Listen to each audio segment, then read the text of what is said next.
ಬಂಧುಗಳೇ, ಎಲ್ರಿಗೂ ನಮಸ್ಕಾರ. ನಾನು ರವಿಕೃಷ್ಣ ರೆಡ್ಡಿ, ಕರ್ನಾಟಕ ರಾಷ್ಟ್ರ ಸಮಿತಿ ಪಕ್ಷದ ಅಧ್ಯಕ್ಷ. ನಾನು ಈ ಸಂದರ್ಭದಲ್ಲಿ ವಿಶೇಷವಾಗಿ ಕೆಆರ್ಎಸ್ ಪಕ್ಷದ ಸೈನಿಕರಲ್ಲಿ, ಮುಖಂಡರಲ್ಲಿ, ಬೆಂಬಲಿಗರಲ್ಲಿ, ಹಿತೈಷಿಗಳಲ್ಲಿ ಒಂದು ಮನವಿ ಮಾಡ್ತಾ ಇದ್ದೀನಿ. ದಯವಿಟ್ಟು ಈ ಲೈವ್ ವಿಡಿಯೋ ಮುಗಿದ ತಕ್ಷಣ ಈ ವಿಡಿಯೋವನ್ನ ಡೌನ್ಲೋಡ್ ಮಾಡ್ಕೊಳ್ಳಿ. ಮತ್ತೆ ನೀವು ಪ್ರತ್ಯೇಕವಾಗಿ ನಿಮ್ಮ ಫೇಸ್ಬುಕ್ ಅಲ್ಲಿ ಶೇರ್ ಮಾಡ್ಕೊಳ್ಳಿ. ಫೇಸ್ಬುಕ್, ಯೂಟ್ಯೂಬ್, ಟ್ವಿಟರ್, ಸೋಷಿಯಲ್ ಮೀಡಿಯಾದ ಯಾವುದೇ ಇದರಲ್ಲಾಗಲಿ ದಯವಿಟ್ಟು ಶೇರ್ ಮಾಡ್ಕೊಳ್ಳಿ. ಯಾಕೆಂದ್ರೆ ಈಗ ಯಾವ ಪೇಜ್ಗಳಿಂದ ಇದು ಲೈವ್ ಆಗ್ತಾ ಇದೆ ಆ ಪೇಜ್ಗಳು ನಾಳೆ ನಾಡಿದ್ದು ಇರುತ್ತೋ ಇರಲ್ವೋ, ನನ್ನ ವೈಯಕ್ತಿಕ ಪುಟವೂ ಸೇರಿದಂತೆ ಫೇಸ್ಬುಕ್ ಪ್ರೊಫೈಲ್ಗಳು ಇರುತ್ತೋ ಇಲ್ವೋ ಅನ್ನುವಂತಹ ಒಂದು ಸಂದರ್ಭದಲ್ಲಿ ನಾವಿದ್ದೀವಿ. ಹಾಗಾಗಿ ದಯವಿಟ್ಟು ಈ ವಿಡಿಯೋ ನೋಡಿದಾದ್ಮೇಲೆ ವಿಶೇಷವಾಗಿ ಕೆಆರ್ಎಸ್ ಪಕ್ಷದ ಸೈನಿಕರು ಇದನ್ನ ಡೌನ್ಲೋಡ್ ಮಾಡ್ಕೊಳ್ಳಿ ಮತ್ತು ನಿಮ್ಮ ಎಲ್ಲ ಅಕೌಂಟ್ಗಳಲ್ಲಿ ಇದನ್ನ ಶೇರ್ ಮಾಡಿ ಅಂತ ಮನವಿ ಮಾಡ್ತೀನಿ. ಯಾಕೆಂದ್ರೆ ಇವತ್ತು ಕರ್ನಾಟಕ ರಾಷ್ಟ್ರ ಸಮಿತಿ ಪಕ್ಷದ ವಿರುದ್ಧ ಪೊಲೀಸರು, ಕರ್ನಾಟಕ ರಾಷ್ಟ್ರ ಸಮಿತಿ ಪಕ್ಷದ ಸೈನಿಕರು, ಮುಖಂಡರ ವಿರುದ್ಧ ಕರ್ನಾಟಕ ರಾಜ್ಯದ ಪೊಲೀಸರು ಒಂದು ಸಮರವನ್ನೇ ಸಾರಿದ್ದಾರೆ ಅನ್ನುವಂತಹ ಮಾತು ಕೇಳಿ ಬರ್ತಾ ಇದೆ. ಪೊಲೀಸರು ಒಂದು ರಾಜಕೀಯ ಪಕ್ಷದ ವಿರುದ್ಧ ಸಮರವನ್ನ ಸಾರೋದಿಕ್ಕೆ ಸಾಧ್ಯವಾ ಅನ್ನೋದನ್ನ ಇಟ್ಕೊಂಡ್ರೆ, ಕರ್ನಾಟಕ ರಾಷ್ಟ್ರ ಸಮಿತಿ ಪಕ್ಷ ಕಳೆದ 6-7 ವರ್ಷಗಳಿಂದ ಅನ್ಯಾಯದ ವಿರುದ್ಧ, ಅಕ್ರಮದ ವಿರುದ್ಧ, ಅಧರ್ಮದ ವಿರುದ್ಧ, ಭ್ರಷ್ಟಾಚಾರದ ವಿರುದ್ಧ, ದುರಾಡಳಿತದ ವಿರುದ್ಧ, ದಬ್ಬಾಳಿಕೆಯ ವಿರುದ್ಧ, ದೌರ್ಜನ್ಯದ ವಿರುದ್ಧ, ಅಸಮಾನತೆಯ ವಿರುದ್ಧ ಒಂದು ದೊಡ್ಡ ಸಮರವನ್ನೇ ಸಾರಿದೆ. ಕರ್ನಾಟಕದಲ್ಲಿ ಇವತ್ತು ಕರ್ನಾಟಕ ರಾಷ್ಟ್ರ ಸಮಿತಿ ಪಕ್ಷ ಕಳೆದ 6-7 ವರ್ಷಗಳಲ್ಲಿ ಮಾಡ್ತಾ ಇರುವಂತಹ ಕೆಲಸ ನಿಮ್ಗೆಲ್ಲ ಗೊತ್ತಿದೆ. ನಾವು ಘೋಷಿತ ಸಮರವನ್ನೇ ಸಾರಿದ್ದೇವೆ. ಈಗಾಗಲೇ ಹೇಳಿದಾಗೆ ಭ್ರಷ್ಟ ರಾಜಕೀಯ ವ್ಯವಸ್ಥೆಯ ವಿರುದ್ಧ, ದುರಾಡಳಿತದ ವಿರುದ್ಧ, ಭ್ರಷ್ಟಾಚಾರದ ವಿರುದ್ಧ, ಅಧರ್ಮದ ವಿರುದ್ಧ, ಅನ್ಯಾಯದ ವಿರುದ್ಧ, ಅಸತ್ಯದ ವಿರುದ್ಧ ಶಾಂತಿಯುತವಾದಂತಹ ಅಹಿಂಸಾತ್ಮಕವಾದ ಘೋಷಿತ ಸಮರವನ್ನ ನಾವು ಸಾರಿದ್ದೇವೆ. ಆದರೆ ನಮ್ಮ ಮೇಲೆ ಇಂತಹ ಸಂದರ್ಭದಲ್ಲಿ ಪೊಲೀಸರು ಅಘೋಷಿತ ಸಮರವನ್ನು ಮಾತ್ರ ಸಾರೋದಿಕ್ಕೆ ಸಾಧ್ಯವಾಗುತ್ತೆ. ಯಾಕೆಂದ್ರೆ ಅನ್ಯಾಯ, ಅಧರ್ಮ, ಅಕ್ರಮ, ಭ್ರಷ್ಟಾಚಾರದ ವಿರುದ್ಧ ಘೋಷಿತ ಸಮರವನ್ನ ಸಾರಿರುವಂತಹ ಕೆಆರ್ಎಸ್ ಪಕ್ಷದ ವಿರುದ್ಧ ಯಾವುದೇ ಸಂಸ್ಥೆಯಾಗ್ಲಿ, ಸಂಘಟನೆಯಾಗ್ಲಿ ಘೋಷಿತ ಸಮರವನ್ನ ಸಾರೋದಿಕ್ಕೆ ಸಾಧ್ಯವಿಲ್ಲ. ಈ ಹಿನ್ನೆಲೆಯಲ್ಲಿ ಈಗಾಗಲೇ ನಿಮ್ಗೆಲ್ಲ ಗೊತ್ತಿರೋ ಹಾಗೆ ಕಳೆದ ವಾರ ಕೇವಲ 4-5 ದಿನಗಳ ಅಂತರದಲ್ಲಿ ನನ್ನ ಮೇಲೆ ಕೆಆರ್ಎಸ್ ಪಕ್ಷದ ಹಾಲಿ ಗೌರವಾಧ್ಯಕ್ಷ, 2 ತಿಂಗಳಿನಿಂದ ನಾನು ಕೆಆರ್ಎಸ್ ಪಕ್ಷದ ಅಧ್ಯಕ್ಷನಾಗಿಲ್ಲ. ಯಾಕಂದ್ರೆ ನನ್ನ ಟರ್ಮ್ ಮುಗಿದ ನಂತರ ಇವತ್ತು ದೀಪಕ್ ಸಿಎನ್ ರವರು ನಮ್ಮ ಪಕ್ಷದ ಅಧ್ಯಕ್ಷರಾಗಿ ಪಕ್ಷ ಆಯ್ಕೆ ಮಾಡಿಕೊಂಡಿದೆ, ನನ್ನನ್ನ ಗೌರವಾಧ್ಯಕ್ಷನಾಗಿ ಮಾಡಿದೆ. ಈ ಕಳೆದ 2 ತಿಂಗಳಲ್ಲಿ ಕಳೆದ ಈ ಸಂದರ್ಭದಲ್ಲಿ 2 ತಿಂಗಳಿನ ನಂತರ ಆಗಿರುವಂತದ್ರಲ್ಲಿ ಕೇವಲ 4-5 ದಿನಗಳ ಅಂತರದಲ್ಲಿ ನನ್ನ ಮೇಲೆ ಕರ್ನಾಟಕ ರಾಜ್ಯ ಪೊಲೀಸರು ಎಫ್ಐಆರ್ ಮಾಡಿದ್ದಾರೆ. ಒಂದು ಪ್ರಕರಣ, ಆ ಪ್ರಕರಣದ ಬಗ್ಗೆ ನಾನು ಮಾತಾಡೋದಕ್ಕೆ ಹೋಗಿಲ್ಲ. ಪರಮನೀಚ, ಪರಮಭ್ರಷ್ಟ, ಅಯೋಗ್ಯ, ದುರಹಂಕಾರಿ ಒಬ್ಬ ತನ್ನ ಗುಲಾಮ ನೌಕರನ್ನ, ತನ್ನ ಅಧೀನದಲ್ಲಿದ್ದಂತ ಗುಲಾಮನಿಗೆ ಹೇಳಿ ಸುಳ್ಳುಗಳನ್ನ ಹೇಳಿಸಿ, ಸುಳ್ಳುಗಳನ್ನ ಬರೆಸಿ ಮೊಕದ್ದಮೆ ದಾಖಲು ಮಾಡಿದ್ದಾನೆ. ಕರ್ತವ್ಯಕ್ಕೆ ಅಡ್ಡಿಪಡಿಸಿದೆ ಅಂತ ಹೇಳಿ ಅದನ್ನ ನಾವು ಎಲ್ಲಿ ಹೋರಾಟ ಮಾಡಬೇಕು ಅಲ್ಲಿ ಮಾಡ್ತೀವಿ, ಜನರ ಸಾರ್ವಜನಿಕರ ಗಮನಕ್ಕೂ ತರ್ತೀವಿ. ಆದ್ರೆ 2ನೇ ಪ್ರಕರಣ ನಿಮ್ಗೆಲ್ಲ ಗೊತ್ತಿರೋ ಹಾಗೆ ಮಾದನಾಯಕನಹಳ್ಳಿ ಪೊಲೀಸ್ ಠಾಣೆ, ನೆಲಮಂಗಲ ಭಾಗಕ್ಕೆ ಬರುವಂತಹದ್ದು. ಅಲ್ಲಿ ನಮ್ಮ ಪಕ್ಷದ 3 ಪೊಲೀಸರು, ಮುರಳೀಧರ್ ಅನ್ನುವಂತಹ ಒಬ್ಬ ಕಡುಭ್ರಷ್ಟ, ದುರಹಂಕಾರಿ, ರಾಕ್ಷಸಿ, ಸ್ಯಾಡಿಸ್ಟಿಕ್ ಮನೋಭಾವದ ಅಧಿಕಾರಿ ಹಲ್ಲೆ ಮಾಡಿ, ಆತ ಮತ್ತು ನರೇಂದ್ರ ಬಾಬು ಅನ್ನುವಂಥವ್ರು ಹಲ್ಲೆ ಮಾಡಿದಂತ ಸಂದರ್ಭದಲ್ಲಿ, ಹಲ್ಲೆ ಮಾಡಿ ಯಾವುದೇ ಅಕ್ರಮವಾಗಿ ಬಂಧಿಸಿದಂತ ಸಂದರ್ಭದಲ್ಲಿ ಕೆಆರ್ಎಸ್ ಪಕ್ಷದ ಕಾರ್ಯಾಧ್ಯಕ್ಷರಾಗಿರುವಂತಹ ರಘು ಜಾಣಗೆರೆ ಮತ್ತು 4 ಜನ ಹೋದಾಗ 100 ಜನ ಪೊಲೀಸರು ಅವರನ್ನ ಮುತ್ತುಕೊಂಡು ಹಟ್ಟಾಡಿಸಿ ರಿವ್ಯೂ ಮಾಡ್ತಿದ್ದಂತಹ ನಮ್ಮ ಕೆಆರ್ಎಸ್ ಪಕ್ಷದ ರಾಜ್ಯ SC/ST ಘಟಕದ ಕಾರ್ಯದರ್ಶಿ ಆಗಿರುವಂತಹ ಚೆನ್ನಯ್ಯ ಮತ್ತು ತುಮಕೂರು ಜಿಲ್ಲಾ ಘಟಕದ ಅಧ್ಯಕ್ಷ ಆಗಿರುವಂತಹ ಶ್ರೀನಿವಾಸ ಮೂರ್ತಿ ಅವರನ್ನ ಅಟ್ಟಾಡಿಸಿಕೊಂಡು ಹೋಗಿ ಹೊಡೆದು ಅವರ ಮೊಬೈಲ್ಗಳನ್ನ ಕಿತ್ತುಕೊಂಡು 6 ಜನರ ಮೇಲೆ ಮೊಕದ್ದಮೆ ಹಾಕಿದ್ದನ್ನ ನೀವೆಲ್ಲ ನೋಡಿದ್ದೀರಾ. ಆ ಸಂದರ್ಭದಲ್ಲಿ ಅದಾದ ನಂತರ ಅವರು 1 ದಿವಸ ಜೈಲಲ್ಲಿದ್ರು. 6 ಜನ, 3 ಜನಕ್ಕೆ ಇಂಟರಿಮ್ ಬೇಲ್ ಆಯ್ತು. ಅವರು ಜೈಲ್ ಹೋಗ್ಬೇಕಾಗಿರೋರು ಕೊನೆಯ ಗಳಿಗೆಯಲ್ಲಿ ನ್ಯಾಯಾಧೀಶರು ಅವರಿಗೆ ಜಾಮೀನು ಕೊಟ್ಟು ಕಾರಣದಿಂದ ಜೈಲ್ ಹೋಗಿಲ್ಲ. ಆದ್ರೆ 6 ಜನ ಇಡೀ 1 ದಿನ ಜೈಲಲ್ಲಿದ್ರು. ಮಾರನೇ ದಿವಸ ಕೆಆರ್ಎಸ್ ಪಕ್ಷದ ಮುಖಂಡರುಗಳು ವಕೀಲರನ್ನ ಸಂಪರ್ಕಿಸಿ ಅದಕ್ಕೆ ಬೇಕಾದಂತ ದಾಖಲೆಗಳನ್ನ ಕೊಟ್ಟು ಆ ಮಿಕ್ಕ 6 ಜನಕ್ಕೆ, ರಘು ಜಾಣಗೆರೆ ಅವರ ನೇತೃತ್ವದಲ್ಲಿ ಹೋಗಿದ್ದಂತ 6 ಜನರಿಗೆ ಬೇಲ್ ಆಯ್ತು. ಅದಾದ ನಂತರ ಒಂದು 4 ದಿವಸಗಳ ನಂತರ ಕೆಆರ್ಎಸ್ ಪಕ್ಷದವರು ಕಳೆದ ಮಂಗಳವಾರ, ಇವತ್ತಿಗೆ ಸರಿಯಾಗಿ 1 ವಾರದ ಹಿಂದೆ ಫ್ರೀಡಂ ಪಾರ್ಕ್ ನಲ್ಲಿ ಒಂದು ಧರಣಿ ಮಾಡಬೇಕು ಅಂತ ಹೇಳಿ ಅದಕ್ಕೆ 4 ದಿನಗಳ ಹಿಂದೆಯೇ ಪೊಲೀಸರಿಗೆ ಮನವಿ ಪತ್ರವನ್ನು ಅಥವಾ ಏನಂತಾರೆ ಅರ್ಜಿಯನ್ನ ಕೊಡ್ತಾರೆ. ಯಾಕಂದ್ರೆ ಬೆಂಗಳೂರಲ್ಲಿ ನಾವು ಧರಣಿ ಮಾಡಬೇಕು ಫ್ರೀಡಂ ಪಾರ್ಕ್ ಅಲ್ಲಿ ಅಂದ್ರೆ ಉಪ್ಪಾರಪೇಟೆ ಪೊಲೀಸ್ ಸ್ಟೇಷನ್ಗೆ ದೂರು ಕೊಡೋ, ಅಲ್ಲಿ ಏನು ಮನವಿ ಪತ್ರ ಅಥವಾ ಏನಂತಾರೆ ಅರ್ಜಿ ಕೊಡಬೇಕು. ನಮಗೆ ಅನುಮತಿ ಕೊಡಿ, ಅನುಮತಿ ಕೇಳಿ ಪತ್ರ ಅರ್ಜಿ ಕೊಡಬೇಕು. ಅದನ್ನ ಇಟ್ಟುಕೊಂಡು ಆಡಿಸಿ ಆಟ ಆಡಿಸಿ ಕೊನೆಗೆ ಸೋಮವಾರ ಸಂಜೆಗೆ ನಿಮಗೆ ಯಾವುದೇ ರೀತಿಯಲ್ಲಿ ಇಲ್ಲಿ ಇದು ಧರಣಿ ಪ್ರತಿಭಟನೆ ಮಾಡೋದಕ್ಕೆ ಅವಕಾಶ ಇಲ್ಲ ಅಂತ ಹೇಳ್ತಾರೆ. ಹಾಗಾಗಿ ರಾಜ್ಯದ ಬೇರೆ ಬೇರೆ ಭಾಗಗಳಿಂದ ಬಂದಿದ್ದಂತ ನೂರಾರು ಕೆಆರ್ಎಸ್ ಪಕ್ಷದ ಸೈನಿಕರು ಮಾರನೇ ದಿವಸ ಪೊಲೀಸರ ಈ ಬೇಕಂತಲೇ ಮಾಡಿರುವಂತಹ ಪಿತೂರಿಯನ್ನ ಮನಗಂಡು ಅವರು ಸುಮಾರು 12 ಗಂಟೆ 1 ಗಂಟೆ ಸುಮಾರಿನಲ್ಲಿ ಫ್ರೀಡಂ ಪಾರ್ಕ್ ಅಲ್ಲಿ ಹೋಗಿ ಅಹಿಂಸಾತ್ಮಕವಾಗಿ ನಮ್ಮ ಅಧ್ಯಕ್ಷರಾದಂತಹ ದೀಪಕ್ ಸೇನ್ ಅವರ ನೇತೃತ್ವದಲ್ಲಿ ಅಹಿಂಸಾತ್ಮಕವಾದ ಒಂದು ಅಂಬೇಡ್ಕರ್ ಮತ್ತು ಮಹಾತ್ಮ ಗಾಂಧೀಜಿಯವರ ಫೋಟೋ ಹಿಡ್ಕೊಂಡು ಹೋಗಿ ಅಲ್ಲಿ ಹೋಗ್ತಾರೆ. ಅಲ್ಲಿಗೆ ಹೋಗೋಷ್ಟೊತ್ತಿಗೆ ನಮ್ಗೆ ಅಷ್ಟೊತ್ತಿಗೆ ಗೊತ್ತಾಗಿರುತ್ತೆ ಪೊಲೀಸರು ಇವತ್ತು ಏನೇನೋ ಬಹಳ ಬೇರೆ ಬೇರೆ ತಂತ್ರವನ್ನು ಹೂಡಿದ್ದಾರೆ ಅಂತೇಳಿ. 12:30 1 ಗಂಟೆಗೆ ಹೋಗ್ತಾರೆ. 1:30 ಗಂಟೆಗೆ ಅಲ್ಲಿ FIR ಅಲ್ಲಿ ನೋಡಿದ್ರೆ 1 ಗಂಟೆ 30 ನಿಮಿಷಕ್ಕೆ ಈ FIR ಅನ್ನು ನ್ಯಾಯಾಲಯಕ್ಕೆ ಸಲ್ಲಿಸಲಾಗಿದೆ ಅಂತಿದೆ. ಮೊದಲೇ ಸಿದ್ಧವಾಗಿತ್ತು. ರವಿಕೃಷ್ಣಾರೆಡ್ಡಿ ನಾನು ಗೌರವಾಧ್ಯಕ್ಷ, ಅದರಲ್ಲಿ ನನ್ನನ್ನು ಅಧ್ಯಕ್ಷ ಅಂತ ಹೆಸರಿಸಿ ನಮ್ಮ ಕಾರ್ಯಾಧ್ಯಕ್ಷರಾಗಿರುವಂತಹ ರಘು ಜಾಣಗೆರೆ ಅವರನ್ನ ಹೆಸರಿಸಿ ಅವರನ್ನ A2 ಮಾಡಿ ನನ್ನನ್ನ A1 ಮಾಡಿ ಸುಮಾರು ಈಗಿನ ಹಾಲಿ ಅಧ್ಯಕ್ಷರಾಗಿರುವಂತಹ ದೀಪಕ್ ಸಿಎನ್ ರವರು ಸೇರಿಸಿದಂತೆ ನಮ್ಮ ಯುವಘಟಕದ ಅಧ್ಯಕ್ಷ ಆಗಿರುವಂತಹ ಜನನಿ ವತ್ಸಲಾರವರು ಸೇರಿಸಿದಂತೆ ಸುಮಾರು 12-13 ಜನರ ಮೇಲೆ FIR ಮಾಡಿದ್ದಾರೆ. ನಾನು ಸ್ಥಳದಲ್ಲೇ ಇಲ್ಲ, ರಘು ಜಾಣಗೆರೆ ಅವರು ಸ್ಥಳದಲ್ಲಿ ಇಲ್ಲ, ಇನ್ನು ಹಲವಾರು ಜನ ಸ್ಥಳದಲ್ಲಿದ್ರು. ಇಲ್ಲದೇ ಇರೋರ ಮೇಲೆ ಇದಾದ್ರೆ A1 A2 ನಾನು ಅವತ್ತು ತುಂಬಾ ವೈಯಕ್ತಿಕ ಕಾರಣದಿಂದಾಗಿ ವೈಯಕ್ತಿಕ ಕೆಲಸದ ಮೇಲೆ ಬೆಂಗಳೂರಿನ ಹೊರವಲಯದಲ್ಲಿದ್ದೆ. ನಾನು ಆ ಸಂದರ್ಭದಲ್ಲಿ ಈಗಿನ ಹಾಲಿ ರಾಜ್ಯ ಸಮಿತಿ ಏನಿದೆ ಬಹಳ ಚೆನ್ನಾಗಿ ಕೆಲಸ ಮಾಡ್ತಾ ಇದ್ದಾರೆ. ಹಾಗಾಗಿ ಅವರು ಸ್ವತಂತ್ರವಾಗಿ ನಿರ್ಧಾರಗಳನ್ನು ತಗೊಂಡು ನಾಯಕತ್ವ ವೃದ್ಧಿ ಆಗಲಿ ಅಂತೇಳಿ ನಾನು ಕಳೆದ 2 ತಿಂಗಳಿಂದ ಯಾವುದೇ ಅಂತ ಅಷ್ಟು ಆಕ್ಟಿವಿಟೀಸ್ ಅಲ್ಲಿ ರಾಜ್ಯದ ಕಾರ್ಯಕಾರಿ ಸಮಿತಿಯ ಕಾರ್ಯಕಲಾಪಗಳಲ್ಲಿ ಇರಲಿ, ಅದು ಪಕ್ಷದ ಆಂತರಿಕ ವಿಚಾರ. ಆದರೆ ನನ್ನನ್ನ A1 ಮಾಡಿ, ಸ್ಥಳದಲ್ಲಿ ಇಲ್ಲದೆ ಇರೋನ್ನ A1 ಮಾಡಿ ಪೊಲೀಸರು ಮೊಕದ್ದಮೆ ದಾಖಲಿಸಿದ್ದಾರೆ. ಯಾವಾಗ ಬೇಕಾದ್ರೂ ಇವಾಗಿರುವಂತಹ ಸಂದರ್ಭದಲ್ಲಿ ನನ್ನನ್ನ ಬಂಧಿಸಬಹುದು. ಆ ವಿಚಾರಕ್ಕೆ ತದನಂತರ ಬರ್ತೀನಿ. ಆವತ್ತು ಪೊಲೀಸರು ಮಾಡಿದಂತಹ ದುಂಡಾವರ್ತನೆ ಮತ್ತು ಪೊಲೀಸ್ ಕಾರ್ಯಾಚರಣೆ ಏನಿದೆ ಕರ್ನಾಟಕದ ಪೊಲೀಸ್ ಇಲಾಖೆಯ ಅಥವಾ ಆಡಳಿತದ ಇತಿಹಾಸದಲ್ಲಿಯೇ ನಭೂತೋ, ಭವಿಷ್ಯತ್ತಿಗೆ ಗೊತ್ತಿಲ್ಲ ಇದೇನ್ ಬೇಕಾದ್ರೂ ಆಗ್ಬಹುದು, ನಭೂತೋ ಅಂದ್ರೆ ಹಿಂದೆಂದೂ ಕಂಡರಿಯದಂತಹ ಪೊಲೀಸ್ ಕಾರ್ಯಾಚರಣೆ. 2-3 ಬಸ್ಗಳಲ್ಲಿ ಕೆಆರ್ಎಸ್ ಪಕ್ಷದ ಸೈನಿಕರನ್ನ ತುಂಬಿಕೊಂಡು ಹೋಗಿ ಅಲ್ಲಿ ಎಲ್ಲರ ಹತ್ರನು ಅವ್ರ ಹತ್ರ ಬರೆಸ್ಕೊಂಡು ಸೈನ್ ಮಾಡಿಸ್ಕೊಂಡು ಹಾಕ್ಸ್ಕೊಂಡು ಅವ್ರ ಅಡ್ರೆಸ್ ತಗೊಂಡು ಆಧಾರ್ ಕಾರ್ಡ್ ತಗೊಂಡು ಎಲ್ಲರ ಹತ್ರ ಇರುವಂತಹ ಫೋನ್ಗಳನ್ನ ಬ್ಲಾಕ್ ಮೇಲ್ ಮಾಡಿ, ನೀವು ಕೊಳ್ಳಿಲ್ಲ ಅಂದ್ರೆ ನಿಮ್ಮನ್ನ ಈಗ ಆ ಸೆಕ್ಷನ್ ಅಲ್ಲಿ ಈ ಸೆಕ್ಷನ್ ಅಲ್ಲಿ ಯಾವಾಗಲೂ ಚಿಂಗಾಮಗಳು ಪಿಂಗಾಮ್ಗಳು ಹೆದರಿಸಿ ಬೆದರಿಸಿ ನಮಗೆ ಬಂದಿರುವ ಈಗ ಲೇಟೆಸ್ಟ್ ಮಾಹಿತಿ ಪ್ರಕಾರ 59 ಜನ ಕೆಆರ್ಎಸ್ ಪಕ್ಷದ ಸೈನಿಕರ ಮಹಿಳೆಯರು, ಸುಮಾರು 8-10 ಜನ ಮಹಿಳೆಯರು ಇದ್ರಲ್ಲಿ ಅವರೆಲ್ಲರ ಫೋನ್ಗಳು ಇದರಲ್ಲಿ ಪಿತೂರಿ ಮಾಡೋದಕ್ಕೆ ಬೇಕಾದಂತಹ ಸಾಕ್ಷ್ಯಾಧಾರಗಳಿವೆ. ಇವು ಮಾರಕಾಸ್ತ್ರಗಳು, ಈ ಫೋನ್ಗಳು ಅಬ್ಬಾಬಾಬಾಬಾಬಾ ಏನ್ ಹೇಳಿದ್ರು ಅವ್ರನ್ನೆಲ್ಲ ಫೋನ್ಗಳನ್ನ ಕಾನ್ಫಿಸ್ಕೇಟ್ ಮಾಡ್ಕೊಂಡಿದ್ದಾರೆ, ಜಪ್ತ್ ಮಾಡ್ಕೊಂಡಿದ್ದಾರೆ. ಇವತ್ತು FSL ರಾಜ್ಯದಲ್ಲಿ ಇವರ ಪೊಲೀಸ್ ಇಲಾಖೆಯ ಯೋಗ್ಯತೆಗೆ ಕನ್ವಿಕ್ಷನ್ ರೇಟು ಅಂದರೆ ಅತ್ಯಾಚಾರ, ಕೊಲೆ, ಕಗ್ಗೊಲೆ, ಬೇರೆ ಬೇರೆ ಯಾವುದೇ ತರಹದ ಇದಿರಬಹುದು, ಏನು ಕಳ್ಳತನ, ದರೋಡೆ, ರಾಬ್ರಿ, ಈ ತರದಲ್ಲಿ ಕನ್ವಿಕ್ಷನ್ ರೇಟ್ ಇವರ ಯೋಗ್ಯತೆಗೆ 1, 2, 3% ಇದೆ. ಕನ್ವಿಕ್ಷನ್ ರೇಟ್ ಅಷ್ಟು ಇರೋವಾಗ ಅದಕ್ಕೆ ಆ ಅಪರಾಧಿಗಳನ್ನು ಹಿಡಿದು ಜೈಲಿಗೆ ಕಳಿಸೋದಿಕ್ಕೆ ಬೇಕಾದಂತ ಕೆಲಸವನ್ನ ಮಾಡೋದಿಕ್ಕೆ ಯೋಗ್ಯತೆ ಇಲ್ಲದ ನಮ್ಮ ಪೊಲೀಸರು ಕೆಆರ್ಎಸ್ ಪಕ್ಷದವರ ಮೊಬೈಲ್ಗಳನ್ನ ಇವು ಮಾರಕಾಸ್ತ್ರಗಳು ಅಂತ ಹೇಳಿ ಇದರಲ್ಲಿ ಬಹಳ ದೊಡ್ಡ ಏನು ಯಾವ್ಯಾವ ತರಹದ ಪಿತೂರಿ ಇದೆಯೋ ಗೊತ್ತಿಲ್ಲ, ಅದೆಲ್ಲವನ್ನು ನಾವು ಶೋಧಿಸಬೇಕು ಅಂತ ಹೇಳಿ 59 ಜನರ ಮೊಬೈಲ್ ಫೋನ್ಗಳನ್ನ ಸೀಸ್ ಮಾಡಿದ್ದಾರೆ. ಬಹುಶಃ ನಾನು ಗೊತ್ತಿರೋ ಹಾಗೆ ಅಥವಾ ನನ್ನ ಸೀಮಿತ ಜ್ಞಾನದಲ್ಲಿ ಭಾರತದ ಯಾವುದೇ ರಾಜ್ಯದಲ್ಲೂ ಈ ತರಹದ ಪೊಲೀಸ್ ಕಾರ್ಯಾಚರಣೆ ಆಗಿಲ್ಲ. ಅಂದರೆ ಅಹಿಂಸಾತ್ಮಕವಾಗಿ ಶಾಂತಿಯುತವಾಗಿ ಮಹಾತ್ಮ ಗಾಂಧೀಜಿಯವರ ಆದರ್ಶದಲ್ಲಿ ಅನ್ಯಾಯದ ವಿರುದ್ಧ, ಅಕ್ರಮದ ವಿರುದ್ಧ, ಭ್ರಷ್ಟಾಚಾರದ ವಿರುದ್ಧ ಜನಪರವಾಗಿ ಹೋರಾಟ ಮಾಡುತ್ತಿರುವಂತಹ ಕೆಆರ್ಎಸ್ ಪಕ್ಷದ ಸೈನಿಕರು ಅಂತ ನಾವೇನ್ ಹೇಳ್ತೀವಿ, ಅವರಿಂದ 59 ಜನರಿಂದ ಪೊಲೀಸರು ಮೊಬೈಲ್ಗಳನ್ನ ಸೀಸ್ ಮಾಡಿದ್ದಾರೆ.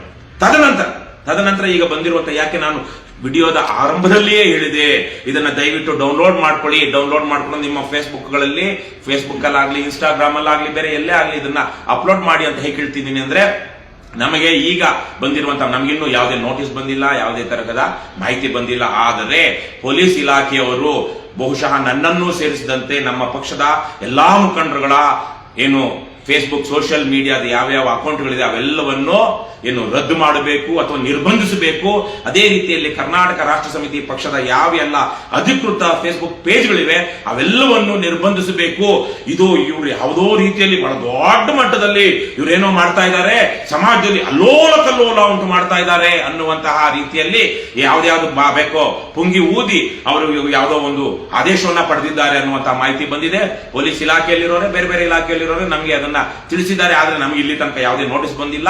ಹಾಗಾಗಿ ಪೊಲೀಸರು ಯಾವುದೇ ಹಂತಕ್ಕೆ ಕೆಆರ್ಎಸ್ ಪಕ್ಷವನ್ನು ಸದೆಬಡಿಯೋದಿಕ್ಕೆ ಅನ್ಯಾಯ, ಅಕ್ರಮ, ಅಧರ್ಮದ ಯಾವುದೇ ಹಂತಕ್ಕೆ ಬೇಕಾದರೂ ಹೋಗುವಂತಹ ಮನಸ್ಥಿತಿಯನ್ನ ತಲುಪಿದ್ದಾರೆ. ಅದರಲ್ಲೂ ವಿಶೇಷವಾಗಿ ಬೆಂಗಳೂರು ನಗರದ ಅತ್ಯುನ್ನತ ಅಧಿಕಾರಿ ಅಂತ ಯಾರಿದ್ದಾರೋ ಆ ಮನುಷ್ಯನೇ ತಲೆ ಕೆಟ್ಟವರಂತೆ ಇದರ ಹಿಂದೆ ಇದ್ದಾರೆ ಅನ್ನೋದನ್ನ ನಮಗೆ ಕೆಲವು ಮೂಲಗಳಿಂದ ನಮಗೆ ಗೊತ್ತಾಗ್ತಾ ಇದೆ. ಹಾಗಾಗಿ ಈ ಸಂದರ್ಭದಲ್ಲಿ ನಾನು ರಾಜ್ಯದ ಜನತೆಗೆ ಈಗ ಕೆಆರ್ಎಸ್ ಪಕ್ಷದ ಹೋರಾಟವನ್ನ ಮತ್ತು ಕೆಆರ್ಎಸ್ ಪಕ್ಷ ಮಾಡ್ತಿರುವಂತಹ ಕೆಲಸವನ್ನ ಬೆಂಬಲಿಸುವಂತಹ ಮತ್ತು ಜೊತೆಗೆ ನಿಲ್ಲುವಂತಹ ಜವಾಬ್ದಾರಿ ನಿಮಗಿದೆ ಅನ್ನುವಂತಹ ವಿಚಾರವನ್ನ ನಾನು ಈ ಸಂದರ್ಭದಲ್ಲಿ ನಿಮ್ಮ ಗಮನಕ್ಕೆ ತರಬಯಸ್ತೀನಿ. ನಾವು ಕೆಆರ್ಎಸ್ ಪಕ್ಷವನ್ನ ಆರಂಭದಿಂದ ಕಟ್ಟದಂತವರು ಇದ್ದಂತವರು ನೂರಾರು ಸುಳ್ಳು ಮುಖದ್ದು ದೂರುಗಳನ್ನು ಹಾಕೊಂಡು ಹೋರಾಟ ಮಾಡ್ತಿರುವಂತವರು ನಮ್ಮ ಪ್ರಯತ್ನವನ್ನ ನಾವು ಮಾಡ್ತೀವಿ. ಆದರೆ ಈ ಪಕ್ಷವನ್ನ ಈ ಸಂದರ್ಭದಲ್ಲಿ ಉಳಿಸುವಂತಹ ಮತ್ತು ಬೆಳೆಸುವಂತಹ ಭ್ರಷ್ಟ ಜೆಡಿಎಸ್, ಕಾಂಗ್ರೆಸ್, ಬಿಜೆಪಿ ಪಕ್ಷಗಳ ದುರಾಡಳಿತ, ದುರಾಚಾರ, ಅನಾಚಾರ, ಭ್ರಷ್ಟಾಚಾರ, ವಂಶ ಪಾರಂಪರ್ಯ ರಾಜಕಾರಣ, ಅಪ್ರಜಾಸತ್ತಾತ್ಮಕವಾದಂತಹ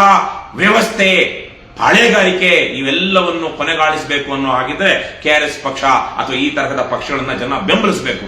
ಈ ಸಂದರ್ಭದಲ್ಲಿ ಕೆಆರ್ಎಸ್ ಪಕ್ಷದ ಯಾವುದೇ ಕಾರ್ಯಕ್ರಮ, ಚಟುವಟಿಕೆ ಯಾವುದನ್ನು ಸಹ ಸಮಾಜಕ್ಕೆ ತಲುಪಬಾರದು ಅನ್ನುವಂತಹ ಒಂದು ತೀರ್ಮಾನವನ್ನ ಪೊಲೀಸ್ ಇಲಾಖೆ ಕೈಗೊಂಡಿರುವಂತಹ ಸಂದರ್ಭದಲ್ಲಿ ಯಾರು ನಮ್ಮ ವಿಚಾರವನ್ನ ಜನರಿಗೆ ಮುಟ್ಟಿಸುವಂತವರು. ನಾನು ಈ ಸಂದರ್ಭದಲ್ಲಿ ಮಾಧ್ಯಮದವರಿಗೂ ಕೇಳ್ತಾ ಇದ್ದೀನಿ, ದಯವಿಟ್ಟು ನೀವು ಕಳೆದ 6-7 ವರ್ಷಗಳಿಂದ ನೀವು ವಿಶೇಷವಾಗಿ ಸಾಂಪ್ರದಾಯಿಕ ಮೈನ್ ಸ್ಟ್ರೀಮ್ ಮೀಡಿಯಾ ಅಂತ ನಾವೇನ್ ಹೇಳ್ತೀವಿ, ಬೇಕು ಅಂತಲೇ ನಿಮ್ಮ ಯಾವುದೋ ಒತ್ತಡಗಳಿಗೆ, ನಿಮ್ಮದು ಯಾವುದೋ ಒಂದು ವೀಕ್ನೆಸ್ ಗಳಿಗೆ ಅಥವಾ ನಿಮ್ಮದು ಯಾವುದೋ ಒಂದು ಸಂದರ್ಭಗಳಿಗೆ ಕಾರಣವಾಗಿ ನೀವು ಕೆಆರ್ಎಸ್ ಪಕ್ಷದ ವಿಚಾರಗಳನ್ನ ಹೇಳಬೇಕಾದಷ್ಟು ಹೇಳಿ ವೃತ್ತಿ ಧರ್ಮವನ್ನ ತೋರಿಸಿಲ್ಲ, ಅದನ್ನ ಮೆರೆದಿಲ್ಲ. ಹಾಗಾಗಿ ಈ ಸಂದರ್ಭದಲ್ಲಾದ್ರೂ ಕನಿಷ್ಠ ವೃತ್ತಿ ಧರ್ಮವನ್ನ ತೋರಿಸಿ ಕೆಆರ್ಎಸ್ ಪಕ್ಷದ ಮೇಲೆ, ಕರ್ನಾಟಕ ರಾಷ್ಟ್ರ ಸಮಿತಿ ಪಕ್ಷದ ಮೇಲೆ ರಾಜ್ಯದ ಪೊಲೀಸರು ಮಾಡ್ತಾ ಇರುವಂತಹ ದಬ್ಬಾಳಿಕೆ, ದೌರ್ಜನ್ಯ, ಕಾನೂನು ಬಾಹಿರ, ಸಂವಿಧಾನ ವಿರೋಧಿ ಕೃತ್ಯಗಳು, ನಮ್ಮ freedom of expression, freedom of speech, ಅಭಿವ್ಯಕ್ತಿ ಸ್ವಾತಂತ್ರ್ಯ, ವಾಕ್ ಸ್ವಾತಂತ್ರ್ಯವನ್ನ ಹತ್ತಿಕ್ಕುತ್ತಿರುವಂತಹ ಪೊಲೀಸ್ ಇಲಾಖೆಯ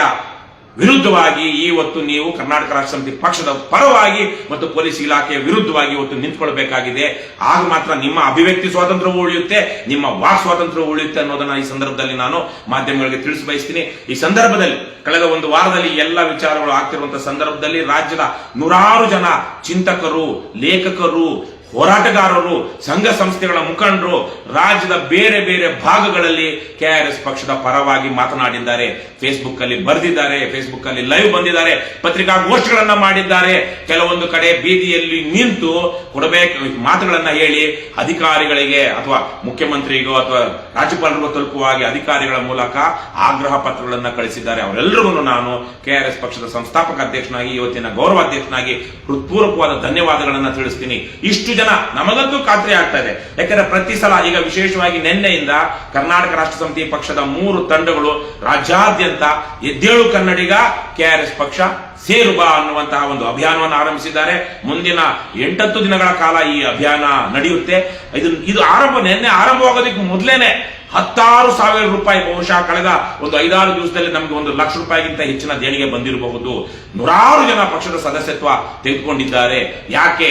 ಪೊಲೀಸರ ದಬ್ಬಾಳಿಕೆ, ದೌರ್ಜನ್ಯ, ಅಕ್ರಮಗಳನ್ನ ನಾವು ಪ್ರಶ್ನಿಸಿದಾಗಲೆಲ್ಲ, ಸಾರ್ವಜನಿಕವಾಗಿ ಪ್ರಶ್ನಿಸಿದಾಗಲೆಲ್ಲ ಕೆಆರ್ಎಸ್ ಪಕ್ಷವನ್ನ ಸೇರುವಂತಹ ಜನರ ಸಂಖ್ಯೆ ಜಾಸ್ತಿ ಆಗುತ್ತೆ. ಯಾವಾಗ ಪೊಲೀಸರು ನಮ್ಮ ಮೇಲೆ, ನನ್ನನ್ನು ಸೇರಿದಂತೆ ಕೆಆರ್ಎಸ್ ಪಕ್ಷದ ಇತರ ಮುಖಂಡರುಗಳ ಮೇಲೆ, ಸದಸ್ಯರುಗಳ ಮೇಲೆ ಸುಳ್ಳು ದೂರುಗಳನ್ನು ದಾಖಲಿಸ್ತಾರೋ, ದಬ್ಬಾಳಿಕೆ ಮಾಡ್ತಾರೋ, ದೌರ್ಜನ್ಯ ಮಾಡ್ತಾರೋ, ಹೊಡಿತಾರೋ, ರಾಕ್ಷಸಿ ಮನೋಭಾವ ತೋರಿಸ್ತಾರೋ ಅಂತ ಸಂದರ್ಭಗಳಲ್ಲಿ ತಂಡೋಪತಂಡವಾಗಿ ಸ್ವಯಂ ಪ್ರೇರಣೆಯಿಂದ ರಾಜ್ಯದ ಪ್ರಾಮಾಣಿಕ ಜನರು ಕೆಆರ್ಎಸ್ ಪಕ್ಷವನ್ನ ಸದಸ್ಯತ್ವ ತೆಗೆದುಕೊಳ್ಳುವುದರ ಮೂಲಕ, ದೇಣಿಗೆ ಕೊಡುವುದರ ಮೂಲಕ ಬೆಂಬಲಿಸ್ತಾ ಇದ್ದಾರೆ. ಇವೆಲ್ಲವೂ ನಮಗೆ ಕೆಆರ್ಎಸ್ ಪಕ್ಷ ಒಳ್ಳೆಯ ದಾರಿಯಲ್ಲಿದೆ, ಜನರ ಹಿತಕ್ಕಾಗಿ ದುಡಿತಾ ಇದೆ, ಅದನ್ನ ಜನ ಗಮನಿಸ್ತಾ ಇದ್ದಾರೆ ಅನ್ನುವಂತಹದ್ದು ನಮಗೆ ಅರಿವಾಗುತ್ತೆ. ಈ ಸಂದರ್ಭದಲ್ಲಿ ನಾನು ವಿಶೇಷವಾಗಿ ನಮ್ಮ ರಾಜ್ಯದ ಜನತೆಗೆ ತಿಳಿಯಪಡಿಸೋದೇನು ಅಂದ್ರೆ, ಅಥವಾ ಎಲ್ರಿಗೂ ಹೇಳೋದೇನು ಅಂದ್ರೆ, ನಿಮ್ಗೆಲ್ಲಾ ಗೊತ್ತಿರುವ ಹಾಗೆ ನಮ್ಮ ರಾಜ್ಯದಲ್ಲಿ 2 ಪರಮಭ್ರಷ್ಟ ಇಲಾಖೆಗಳು ಸರ್ಕಾರಿ ಇಲಾಖೆಗಳು, ಒಂದು ಕಂದಾಯ ಇಲಾಖೆ, ಇನ್ನೊಂದು ಪೊಲೀಸ್ ಇಲಾಖೆ. ಕಂದಾಯ ಇಲಾಖೆಯಲ್ಲಿರುವಷ್ಟು ಭ್ರಷ್ಟಾಚಾರ, ದುರಾಡಳಿತ, ಮೋಸ, ವಂಚನೆ ಅಥವಾ ಅಲ್ಲಿರುವಷ್ಟು ಫ್ರಾಡ್ಗಳು ಬೇರೆ ಪೊಲೀಸ್ ಇಲಾಖೆ ಬಿಟ್ರೆ ಬೇರೆ ಎಲ್ಲೂ ಇಲ್ಲ. ಯಾರಾದ್ರೂ ಲಂಚ ಕೊಡ್ಲಿಲ್ಲ ಅಂದ್ರೆ ಆತನ ಹೆಸರಿನಲ್ಲಿರುವಂತಹ ಜಮೀನನ್ನ ಇನ್ಯಾರೋ ಹೆಸರಿಗೆ ಮಾಡುವಂತಹ ನೀಚರು ನಮ್ಮ ಕಂದಾಯ ಇಲಾಖೆಯಲ್ಲಿದ್ದಾರೆ. 100 ರೂಪಾಯಿ ಕೊಡ್ಲಿಲ್ಲ ಅಂದ್ರೆ ಕ್ಯಾಸ್ಟ್ ಸರ್ಟಿಫಿಕೇಟ್ ಕೊಡೋದಿಲ್ಲ, ಬರ್ತ್ ಸರ್ಟಿಫಿಕೇಟ್ ಕೊಡೋದಿಲ್ಲ, ಇನ್ಕಮ್ ಸರ್ಟಿಫಿಕೇಟ್ ಕೊಡೋದಿಲ್ಲ. ಸಾವಿರಾರು ರೂಪಾಯಿ ಲಂಚ ತೆಗೆದುಕೊಂಡ್ರೆ ಕೊಟ್ರೆ ಮಾತ್ರ ಇವತ್ತು ನಮ್ಮ ಹಕ್ಕಾಗಿರುವಂತ ಖಾತಾ ಮಾಡಿಕೊಡ್ತಾರೆ. ಈ ತರಹಕ್ಕೆ ಅಲಿಸ್ತಾರೆ, ಸತಾಯಿಸ್ತಾರೆ. ಎಷ್ಟೋ ಕುಟುಂಬಗಳು, ರಾಜ್ಯದ ಲಕ್ಷಾಂತರ ಕುಟುಂಬಗಳು ಇವತ್ತು ಯಾರು ತಹಸೀಲ್ದಾರ್ ಕೋರ್ಟ್ ಅಲ್ಲಿ, ಎಸಿ ಕೋರ್ಟ್ ಅಲ್ಲಿ, ಡಿಸಿ ಕೋರ್ಟ್ ಅಲ್ಲಿ ನಿಂತ್ಕೊಂಡು ತಮ್ಮ ಆಸ್ತಿಯ ಜಮೀನಿನ ವಿಚಾರವಾಗಿ ನಿಂತ್ಕೊಂಡು ನಮಗೆ ಯಾವಾಗ ನಮ್ಮ ಭೂಮಿ ಅಥವಾ ನಮ್ಮ ಆಸ್ತಿ ನಮ್ಮ ಹೆಸರಿಗೆ ಬರುತ್ತೆ, ಈ ತರಕ್ಕೆ ಏನೇನೋ ಮೋಸ ಆಗಿದೆ, ಬೇರೆಯವ್ರ ಹೆಸರು ಹೋಗ್ಬಿಟ್ಟಿದೆ, ನಮ್ಮ ಅಣ್ಣ ತಮ್ಮಂದ್ರೆ ನಮಗೆ ಮೋಸ ಮಾಡಿರ್ಬೋದು ಅಥವಾ ಬೇರೆಯವರು ಮೋಸ ಮಾಡಿರ್ಬೋದು. ರಿಯಲ್ ಎಸ್ಟೇಟ್ ಶಾರ್ಕ್ಗಳು ನಮ್ಮ ಜಮೀನನ್ನ ಬೇರೆ ಯಾರಿಗೋ ಹೋಗುವ ಹಾಗೆ ಸರ್ಕಾರಿ ಯಂತ್ರಾಂಗವನ್ನ ಬಳಸ್ಕೊಂಡು ಮಾಡಿದ್ದಾರೆ. ಹಾಗಾಗಿ ನಮ್ಮ ಆಸ್ತಿಯನ್ನು ನಾವು ಉಳಿಸ್ಕೊಳ್ಬೇಕು. ಅದಕ್ಕೆ ಯಾವಾಗ ನಮ್ಮ ಆಸ್ತಿ ನಮಗೆ ಬರುತ್ತೆ ಅಂತ ಹೇಳಿ ತಹಸೀಲ್ದಾರ್ ಕೋರ್ಟ್ಗಳಲ್ಲಿ, ಎಸಿ ಕೋರ್ಟ್ಗಳಲ್ಲಿ, ಡಿಸಿ ಕೋರ್ಟ್ಗಳಲ್ಲಿ ಚಾತಕ ಪಕ್ಷಿಯಂತೆ ಕಾಯ್ತಾ ಇದ್ದಾರೆ.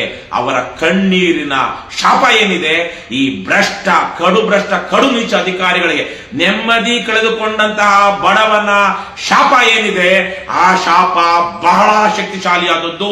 ಅದು ಅವರ ನೆಮ್ಮದಿಯನ್ನ ಹಾಳು ಮಾಡಿರುವಂತವರಿಗೆ ಆ ಶಾಪ ಯಾವ ರೀತಿಯಲ್ಲಿ ತಟ್ಟುತ್ತೆ ಅನ್ನೋದನ್ನ ಇವತ್ತು ಅನುಭವಿಸುತ್ತಿರುವಂತಹ ನಿವೃತ್ತ ಸರ್ಕಾರಿ ನೌಕರರನ್ನ, ಹಲವು ಸರ್ಕಾರಿ ನೌಕರರನ್ನ ನೀವು ನೋಡಿದ್ರೆ ಇವನು ಇನ್ನೆಂತಹ ಮೋಸ ಪಾಪ ಮಾಡಿರಬಹುದು ಬಡ ಜನರಿಗೆ ಅನ್ನೋದು ನಿಮಗೆ ಗೊತ್ತಾಗುತ್ತೆ. ಎರಡನೇ, ಅಷ್ಟೇ ಭ್ರಷ್ಟವಾದಂತಹ ಮತ್ತು ಎಲ್ಲಾ ರೀತಿಯಲ್ಲೂ ದಬ್ಬಾಳಿಕೆ, ದೌರ್ಜನ್ಯ, ಅಪರಾಧ ಕೃತ್ಯಗಳನ್ನು ಮಾಡುವಂತಹ ಇನ್ನೊಂದು ಇಲಾಖೆ ಅಂದ್ರೆ ಪೊಲೀಸ್ ಇಲಾಖೆ. ಇವತ್ತು ರಾಜ್ಯದಲ್ಲಿ ಪೊಲೀಸರಿಂದ ನೇರವಾಗಲಿ ಅಥವಾ ಪರೋಕ್ಷವಾಗಲಿ, ಪ್ರತ್ಯಕ್ಷವಾಗಲಿ ಪರೋಕ್ಷವಾಗಲಿ ಸಮಸ್ಯೆಗೆ ಸಿಲುಕಿಲ್ಲದ ಒಂದೇ ಒಂದು ಕುಟುಂಬ ನಮ್ಮ ರಾಜ್ಯದಲ್ಲಿಲ್ಲ. ಇವತ್ತು ನಮ್ಮ ರಾಜ್ಯದ ಜನ ಯಾವುದೋ ತಮ್ಮ ಮೇಲೆ ತಮಗಾಗಿರುವಂತಹ ಅನ್ಯಾಯದ ವಿರುದ್ಧ ನ್ಯಾಯ ಪಡೆದುಕೊಳ್ಳೋದಿಕ್ಕೆ ಪೊಲೀಸ್ ಸ್ಟೇಷನ್ಗೆ ಧೈರ್ಯವಾಗಿ ಹೋಗುವಂತ ಸ್ಥಿತಿಯಲ್ಲಿಲ್ಲ.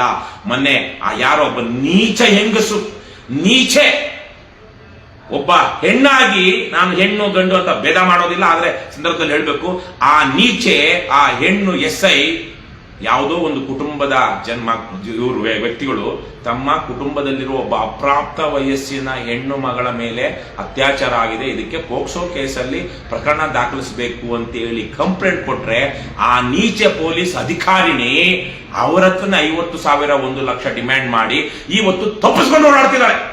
ಬೇಲ್, ಆಂಟಿಸಿಪೇಟರಿ ಬೇಲ್ ರಿಜೆಕ್ಟ್ ಆಗಿದೆ. ಯಾರ್ಯಾರನ್ನ ಎಲ್ಲೆಲ್ಲನ್ನ ಏನು ಗೊತ್ತಾ ಬಗೆದು ನಮ್ಮ ಪೊಲೀಸರು ಯಾವ ಇಲಿ ಹಾವನ್ನ ಬೇಕಾದ್ರೂ ಹಿಡಿಯಬಲ್ಲರು. ಏನೋ ಹೈ ಪ್ರೊಫೈಲ್ ಕೇಸ್ ಆದಾಗ ಇವತ್ತು ಅವರದೇ ಇಲಾಖೆಯ ಒಬ್ಬ ಅಧಿಕಾರಿಣಿ ಪೋಕ್ಸೋ ಕೇಸಲ್ಲಿ ತನ್ನದೇ ಲಿಂಗದ ಇನ್ನೂ ಪಾಪ ಅಪ್ರಾಪ್ತೆಯಾಗಿರುವಂತಹ ಒಬ್ಬ ಹೆಣ್ಣು ಮಗಳ ಮೇಲೆ ಅತ್ಯಾಚಾರ ಆಗಿರುವಾಗ ಅಲ್ಲಿ ಕೊಡಬೇಕಾದಂತಹ ಕಾನೂನು ಮತ್ತು ನೈತಿಕ ಬೆಂಬಲ ಮತ್ತು ಪೊಲೀಸ್ ಬೆಂಬಲವನ್ನ ಕೊಡದೆ ಆ ಕುಟುಂಬದವರಿಂದ, ಸಂತ್ರಸ್ತ ಕುಟುಂಬದಿಂದ ಲಂಚ ಕೇಳುವಂತಹ ನೀಚರು ಹೆಣ್ಣು ಗಂಡು ಅನ್ನದೇ ಈ ಇಲಾಖೆಯಲ್ಲಿದ್ದಾರೆ. ಮೊನ್ನೆ ಒಬ್ಬ ಹಿರೇಕೆರೂರಿನಲ್ಲಿ ತನ್ನ ಅಧೀನ ಅಧಿಕಾರಿಗೆ ತನ್ನ ಅಧೀನ ಮಹಿಳಾ ಅಧಿಕಾರಿಗೆ ಕಳಿಸಬಾರದಂತಹ ಅಶ್ಲೀಲ ಅಸಭ್ಯ ಮೆಸೇಜ್ಗಳನ್ನ ಕಳಿಸಿ ಆ ಹೆಣ್ಣು ಮಗಳು ಅಧಿಕಾರಿ ದೂರು ಕೊಟ್ಟಾಗ ಈಗ ಆತ ಸಸ್ಪೆಂಡ್ ಆಗಿದ್ದಾನೆ. ಇಲ್ಲಿ ಬೆಂಗಳೂರಿನ ಸೂರ್ಯನಗರದಲ್ಲಿ ಅವನು ಕಳ್ಳರಿಂದ ವಶಪಡಿಸಿಕೊಂಡಂತಹ ಚಿನ್ನವನ್ನ ಗಟ್ಟಿ ಮಾಡಿ ತನ್ನ ಹೆಂಡತಿಗೆ ಕೊಟ್ಟಿದ್ದಾನೆ.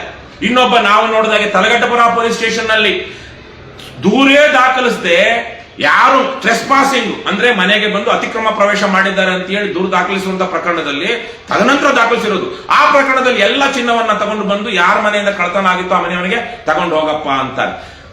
ಡ್ರಗ್ಸ್ ಏನಂತಾರೆ, ಪೆಡ್ಲರ್ಸ್.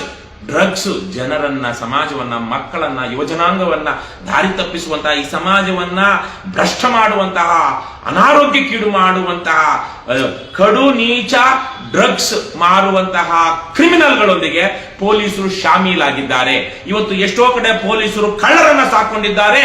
ವೇಶ್ಯಾಗೃಹಗಳಲ್ಲಿ ಅವರ ಪಾಲುದಾರಿಕೆ ಇದೆ. ಇಂತಹ ಇವತ್ತು ರಾಜ್ಯದ ಜನಸಾಮಾನ್ಯರು ಯಾರೂ ಮಾಡದಂತ ಅಪರಾಧಗಳನ್ನ ಪೊಲೀಸರು ಕಾಕಿ ಡ್ರೆಸ್ ಹಾಕೊಂಡು ಮಾಡ್ತಾ ಇದ್ದಾರೆ.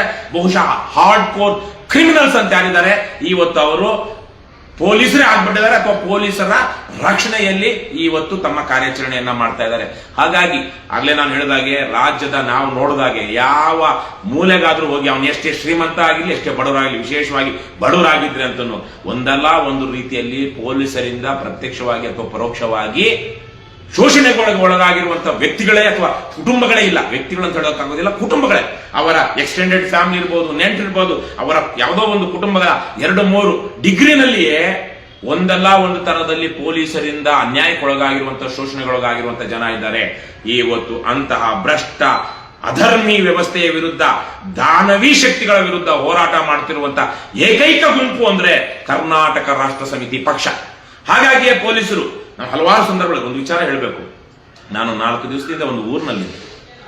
ಆ ಊರಲ್ಲಿದ್ದಾಗ ಒಬ್ಬ ಪೊಲೀಸ್ ಬಂದು, ಸಾರ್ ನಮ್ಮ ಡಿಪಾರ್ಟ್ಮೆಂಟು ನಿಜಕ್ಕೂ ತುಂಬಾ ನೀಚವಾದ ಡಿಪಾರ್ಟ್ಮೆಂಟು ಸರ್, ಅಲ್ಲಿ ಮಾದನಾಯಕನಹಳ್ಳಿಯಲ್ಲಿ ನಮ್ಮವ್ರು ಏನ್ ಮಾಡಿದ್ರು ಅದು ಹಲ್ಕಟ್ ಕೆಲಸ ಸರ್, ನಾನು ವಿರೋಧಿಸಿದ್ದೀನಿ ಸರ್, ನೀವು ಒಳ್ಳೆ ಕೆಲಸ ಮಾಡ್ತಾ ಇದ್ದೀರಾ ಸರ್. ಒಬ್ರಲ್ಲ ಇಬ್ರಲ್ಲ, ಸುಮ್ಮನೆ ನಮ್ಗೆ ಎಷ್ಟೋ ಕಡೆಗಳಲ್ಲಿ ಹೋದಾಗ ಪೊಲೀಸರು ಊಟ ಕೊಡಿಸ್ತಾರೆ, ತಿಂಡಿ ಕೊಡಿಸಿದ್ದಾರೆ, ಸಲ್ಯೂಟ್ ಹೊಡೆದಿದ್ದಾರೆ. ಯಾವ್ದೋ ಮಿನಿಸ್ಟರ್ ಹೊಡೆದಂಗೆ ನನಗೆ ಸಲ್ಯೂಟ್ ಹೊಡೆದಿದ್ದಾರೆ ಎಷ್ಟೋ ಕಡೆ ಪೊಲೀಸರು. ನಿಂತು ದಾರಿಲಿ ಹೋಗ್ತಿರೋ ನಮಸ್ಕಾರ ಸಾರ್ ಅಂದಿದ್ದಲ್ಲ, ಅಲ್ಲಿ ಹೋಗ್ತಿದ್ದಾಗ ಸ್ಟಿಫ್ ಆಗಿ ನಿಂತು ಸಲ್ಯೂಟ್ ಹೊಡೆದು ಹೋಗಿದ್ದಾರೆ. ಯಾಕೆ ಹೋಗಿದ್ದಾರೆ, ಯಾಕಿದ್ದಾರೆ? ನಾನು ಸೇರಿದಂತೆ ನಮ್ಮ ಪಕ್ಷದಲ್ಲಿ ಯಾರನ್ನು ಇಲ್ಲಿ ತನಕ ಜನಪ್ರತಿನಿಧಿ ಆಗಿಲ್ಲ, ಯಾವ್ದೋ ಗ್ರಾಮ ಪಂಚಾಯತಿಯಲ್ಲಿ ಗೆದ್ದಿರೋದು ಬಿಟ್ರೆ. ಆದ್ರೂ ಪೊಲೀಸರಲ್ಲಿರುವಂತಹ ಕೆಲವೊಂದಷ್ಟು ಒಳ್ಳೆಯ ಜನರಿಗೆ ಯಾಕೆ ನಮ್ಮ ಮೇಲೆ ಗೌರವ ಇದೆ ಅಂದ್ರೆ, ಪೊಲೀಸ್ ಇಲಾಖೆಯಲ್ಲಿರುವಂತಹ ಈ ಕ್ಯಾನ್ಸರ್ ರೋಗಕ್ಕೆ ಮದ್ದು ಹುಡುಕ್ತಾ ಇರುವಂತಹ ಏಕೈಕ ಪಕ್ಷ ಅಥವಾ ಗುಂಪು ಅಥವಾ ಸಮುದಾಯ ಅಂದ್ರೆ ಅದು ಕರ್ನಾಟಕ ರಾಷ್ಟ್ರ ಸಮಿತಿ ಪಕ್ಷ ಮತ್ತು KRS ಪಕ್ಷದ ಸೈನಿಕರು ಅಂತ ಪೊಲೀಸ್ ಇಲಾಖೆಯಲ್ಲಿರೋರ್ಗೂ ಗೊತ್ತಿದೆ. ಆದರೆ ಪೊಲೀಸ್ ಇಲಾಖೆಯಲ್ಲಿರುವಂತಹ ಪರಮಭ್ರಷ್ಟರು, ಏನು ನೀಚರು, ದುರಹಂಕಾರಿಗಳು, ನಾಡದ್ರೋಹಿಗಳು ಇವತ್ತು ಅನ್ಯಾಯದ ವಿರುದ್ಧ, ಅಧರ್ಮದ ವಿರುದ್ಧ, ಅಕ್ರಮದ ವಿರುದ್ಧ, ಭ್ರಷ್ಟಾಚಾರದ ವಿರುದ್ಧ, ದುರಾಡಳಿತದ ವಿರುದ್ಧ, ಭ್ರಷ್ಟ ರಾಜಕೀಯ ವ್ಯವಸ್ಥೆಯ ವಿರುದ್ಧ, ದಬ್ಬಾಳಿಕೆ, ದೌರ್ಜನ್ಯ, ಅಸಮಾನತೆಯ ವಿರುದ್ಧ ಸಮರ ಸಾರಿರುವಂತಹ KRS ಪಕ್ಷದವರ ಮೇಲೆ, KRS ಪಕ್ಷದ ಸೈನಿಕರ ಮೇಲೆ ಸುಳ್ಳು ಮೊಕದ್ದಮೆಗಳನ್ನು ದಾಖಲಿಸ್ತಾ ಇದ್ದಾರೆ, ಹೊಡಿತಾ ಇದ್ದಾರೆ, ರಾಜಾರೋಷವಾಗಿ ರಸ್ತೆಯಲ್ಲಿ ಹೊಡಿತಾ ಇದ್ದಾರೆ. ಹೇಳುವವರು ಕೇಳುವವರು ಇಲ್ಲ ಅಂದ್ಕೊಂಡಿದ್ದಾರೆ. ಈ ಸಂದರ್ಭದಲ್ಲಿ ನಾನು ವಿಶೇಷವಾಗಿ ಏನು ರಾಜ್ಯ ಮಹಿಳಾ ಹಕ್ಕುಗಳ ಇದು ಆಯೋಗ ಏನಿದೆ, ಮಹಿಳಾ ಹಕ್ಕುಗಳ ಆಯೋಗ, ಡಾಕ್ಟರ್ ನಾಗಲಕ್ಷ್ಮಿ ಚೌಧರಿ ಅಂತ ಅವ್ರನ್ನ ಶ್ಲಾಘಿಸಬೇಕು. ಮುರಳೀಧರ್ ಅನ್ನುವಂತ ಅವನು ವಿಶೇಷವಾಗಿ ಹಿಂದೆ ಯಾವುದೋ ಒಂದು ಪ್ರಕರಣದಲ್ಲಿ ಮಾದನಾಯಕನಹಳ್ಳಿ ಪೊಲೀಸ್ ಠಾಣೆಯ ಇನ್ಸ್ಪೆಕ್ಟರ್ ಒಬ್ಬ ಮಹಿಳೆಯನ್ನ ಕೈ ಹಿಡಿದು ದರದರ್ನೇ ಹೇಳ್ಕೊಂಡು ಹೋಗ್ತಿರುವಂತಹ ಒಂದು ವಿಡಿಯೋ ವೈರಲ್ ಆದಾಗ ಅವರು ಪತ್ರ ಬರೆದು ಮೇಲಧಿಕಾರಿಗಳಿಗೆ ಇದೇನು ವಿಚಾರಣೆ ಮಾಡಿ ನೋಡಿ ಅಂತ. ಈ ತರ ಯಾರೋ ಅಲ್ಲೊಬ್ರು ಇಲ್ಲೊಬ್ರು ಸರ್ಕಾರದ ಭಾಗವಾಗಿರುವಂತವರು ನಮ್ಮನ್ನು ಗಮನಿಸ್ತಾ ಇದ್ದಾರೆ. ಆದ್ರೆ ಒಟ್ಟಾರೆಯಾಗಿ ಈ ರಾಜ್ಯದಲ್ಲಿ ಗೃಹ ಸಚಿವರ ಹಿಡಿತದಿಂದ ಸಂಪೂರ್ಣವಾಗಿ ಪೊಲೀಸ್ ಇಲಾಖೆ ಕಳಿಸ್ಕೊಂಡು ಬಿಟ್ಟಿದೆ. ಅಲ್ಲಿ ಸೂರ್ಯನಗರ ಪೊಲೀಸ್ ಠಾಣೆಯಲ್ಲಿ ಹೇಳ್ತಾರೆ, 1 ಕೋಟಿ ಕೊಟ್ಟು ನಾನು ಆನೇಕಲ್ MLAಗೆ ಇಲ್ಲಿಗೆ ಬಂದಿದ್ದೀನಿ, ನನ್ನನ್ನು ಯಾರು ಏನು ಮಾಡ್ಕೊಳಕ್ ಆಗೋದಿಲ್ಲ, ಈ ವಿಚಾರವಾಗಿ ವರದಿ ಕಳಿಸಿ ಅಂತ ಗೃಹ ಮಂತ್ರಿಗಳು ಹೇಳ್ತಾರೆ. ವರದಿ ಬರ್ಲಿಲ್ವಾ? ಏನಾಯ್ತು? ಹೇಗಾಯ್ತು?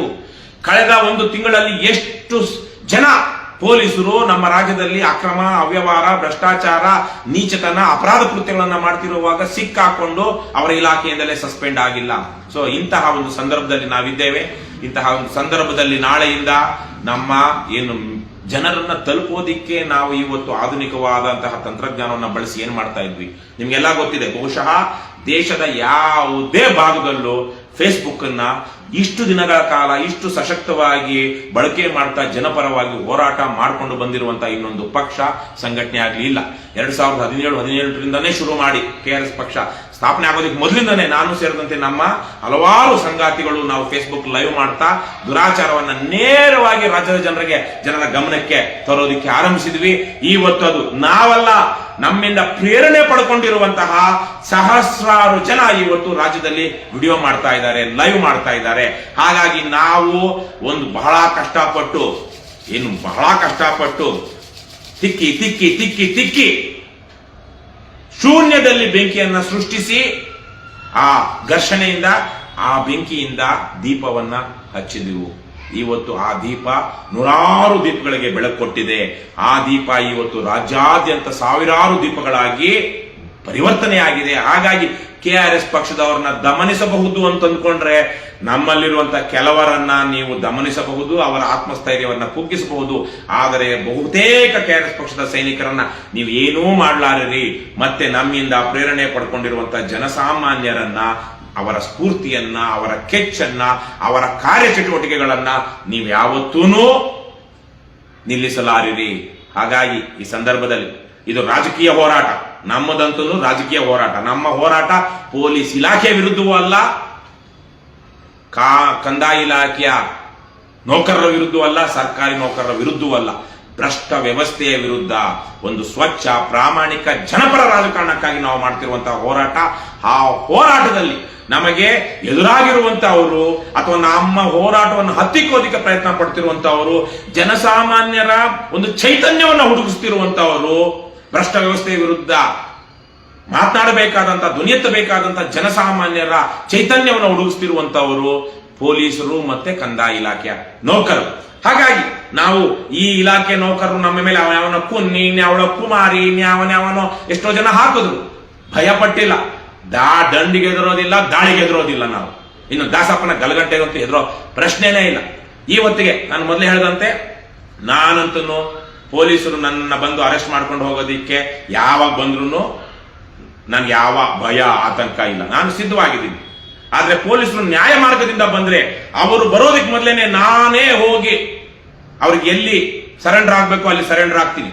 ಆದ್ರೆ ಪೊಲೀಸರು ಅನ್ಯಾಯ ಮಾರ್ಗದಿಂದ ಬರ್ತಾ ಇದ್ರೆ ಕೆಟ್ಟ ಕೆಲಸ ಮಾಡೋದು ಸುಲಭ ಅಲ್ಲ ಅಂತ ಪೊಲೀಸರು ಗೊತ್ತಾಗಬೇಕು ಅನ್ನೋ ಕಾರಣಕ್ಕಾಗಿ ಅವರಿಗೆ ನಾವು ಏನ್ ಕ್ರಮ ತೆಗೆದುಕೊಳ್ಬೇಕು ಅಥವಾ ನಾವು ಯಾವ ರೀತಿ ಅವರ ದುಷ್ಕೃತ್ಯಗಳಿಗೆ ಅಡ್ಡ ಹಾಕಬೇಕು ಆ ತರ ಅಡ್ಡ ಹಾಕ್ತೀವಿ. ಆದ್ರೆ ಕಾನೂನಿನ ನ್ಯಾಯದ ಮಾರ್ಗದಲ್ಲಿ ಬಂದ್ರೆ ಕರ್ನಾಟಕ ರಾಷ್ಟ್ರ ಸಮಿತಿ ಪಕ್ಷ ಮಹಾತ್ಮ ಗಾಂಧೀಜಿಯವರ ಅಹಿಂಸಾತ್ಮಕ ನೇರ ಕ್ರಿಯೆಯಲ್ಲಿ ನಂಬಿಕೆ ಇಟ್ಟುಕೊಂಡು ಇವತ್ತು ದೇಶದಲ್ಲಿನೇ ಮಹಾತ್ಮ ಗಾಂಧೀಜಿಯವರ ಹೆಸರು ಹೇಳುವಂತವರು ಇಲ್ಲ.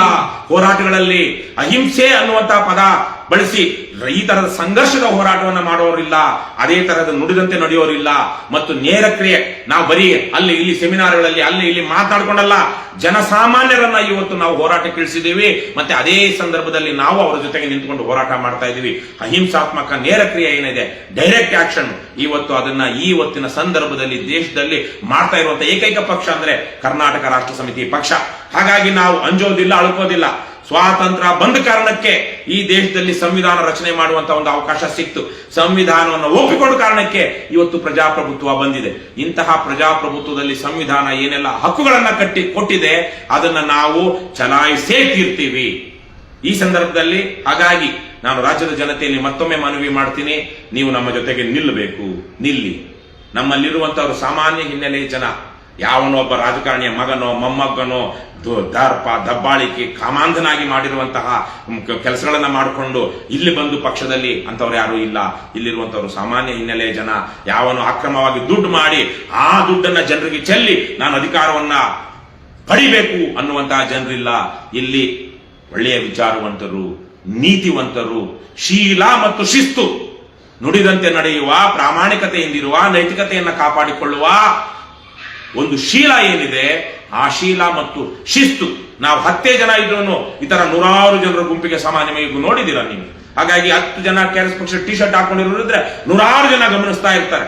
ಆ ತರದ ಒಂದು ಶಿಸ್ತಿನಲ್ಲಿ, ಸೈನ್ಯದ ಶಿಸ್ತಿನಲ್ಲಿ ಇವತ್ತು ದೇಶವನ್ನ, ರಾಜ್ಯವನ್ನ ನೀಚರಿಂದ, ಭ್ರಷ್ಟರಿಂದ, ದುರುಳರಿಂದ, ರಾಕ್ಷಸರಿಂದ ಕಾಪಾಡಿಕೊಳ್ಳೋದಕ್ಕೆ ಹೋರಾಟ ಮಾಡ್ತಿರುವಂತಹ ಪಕ್ಷ KRS ಪಕ್ಷ.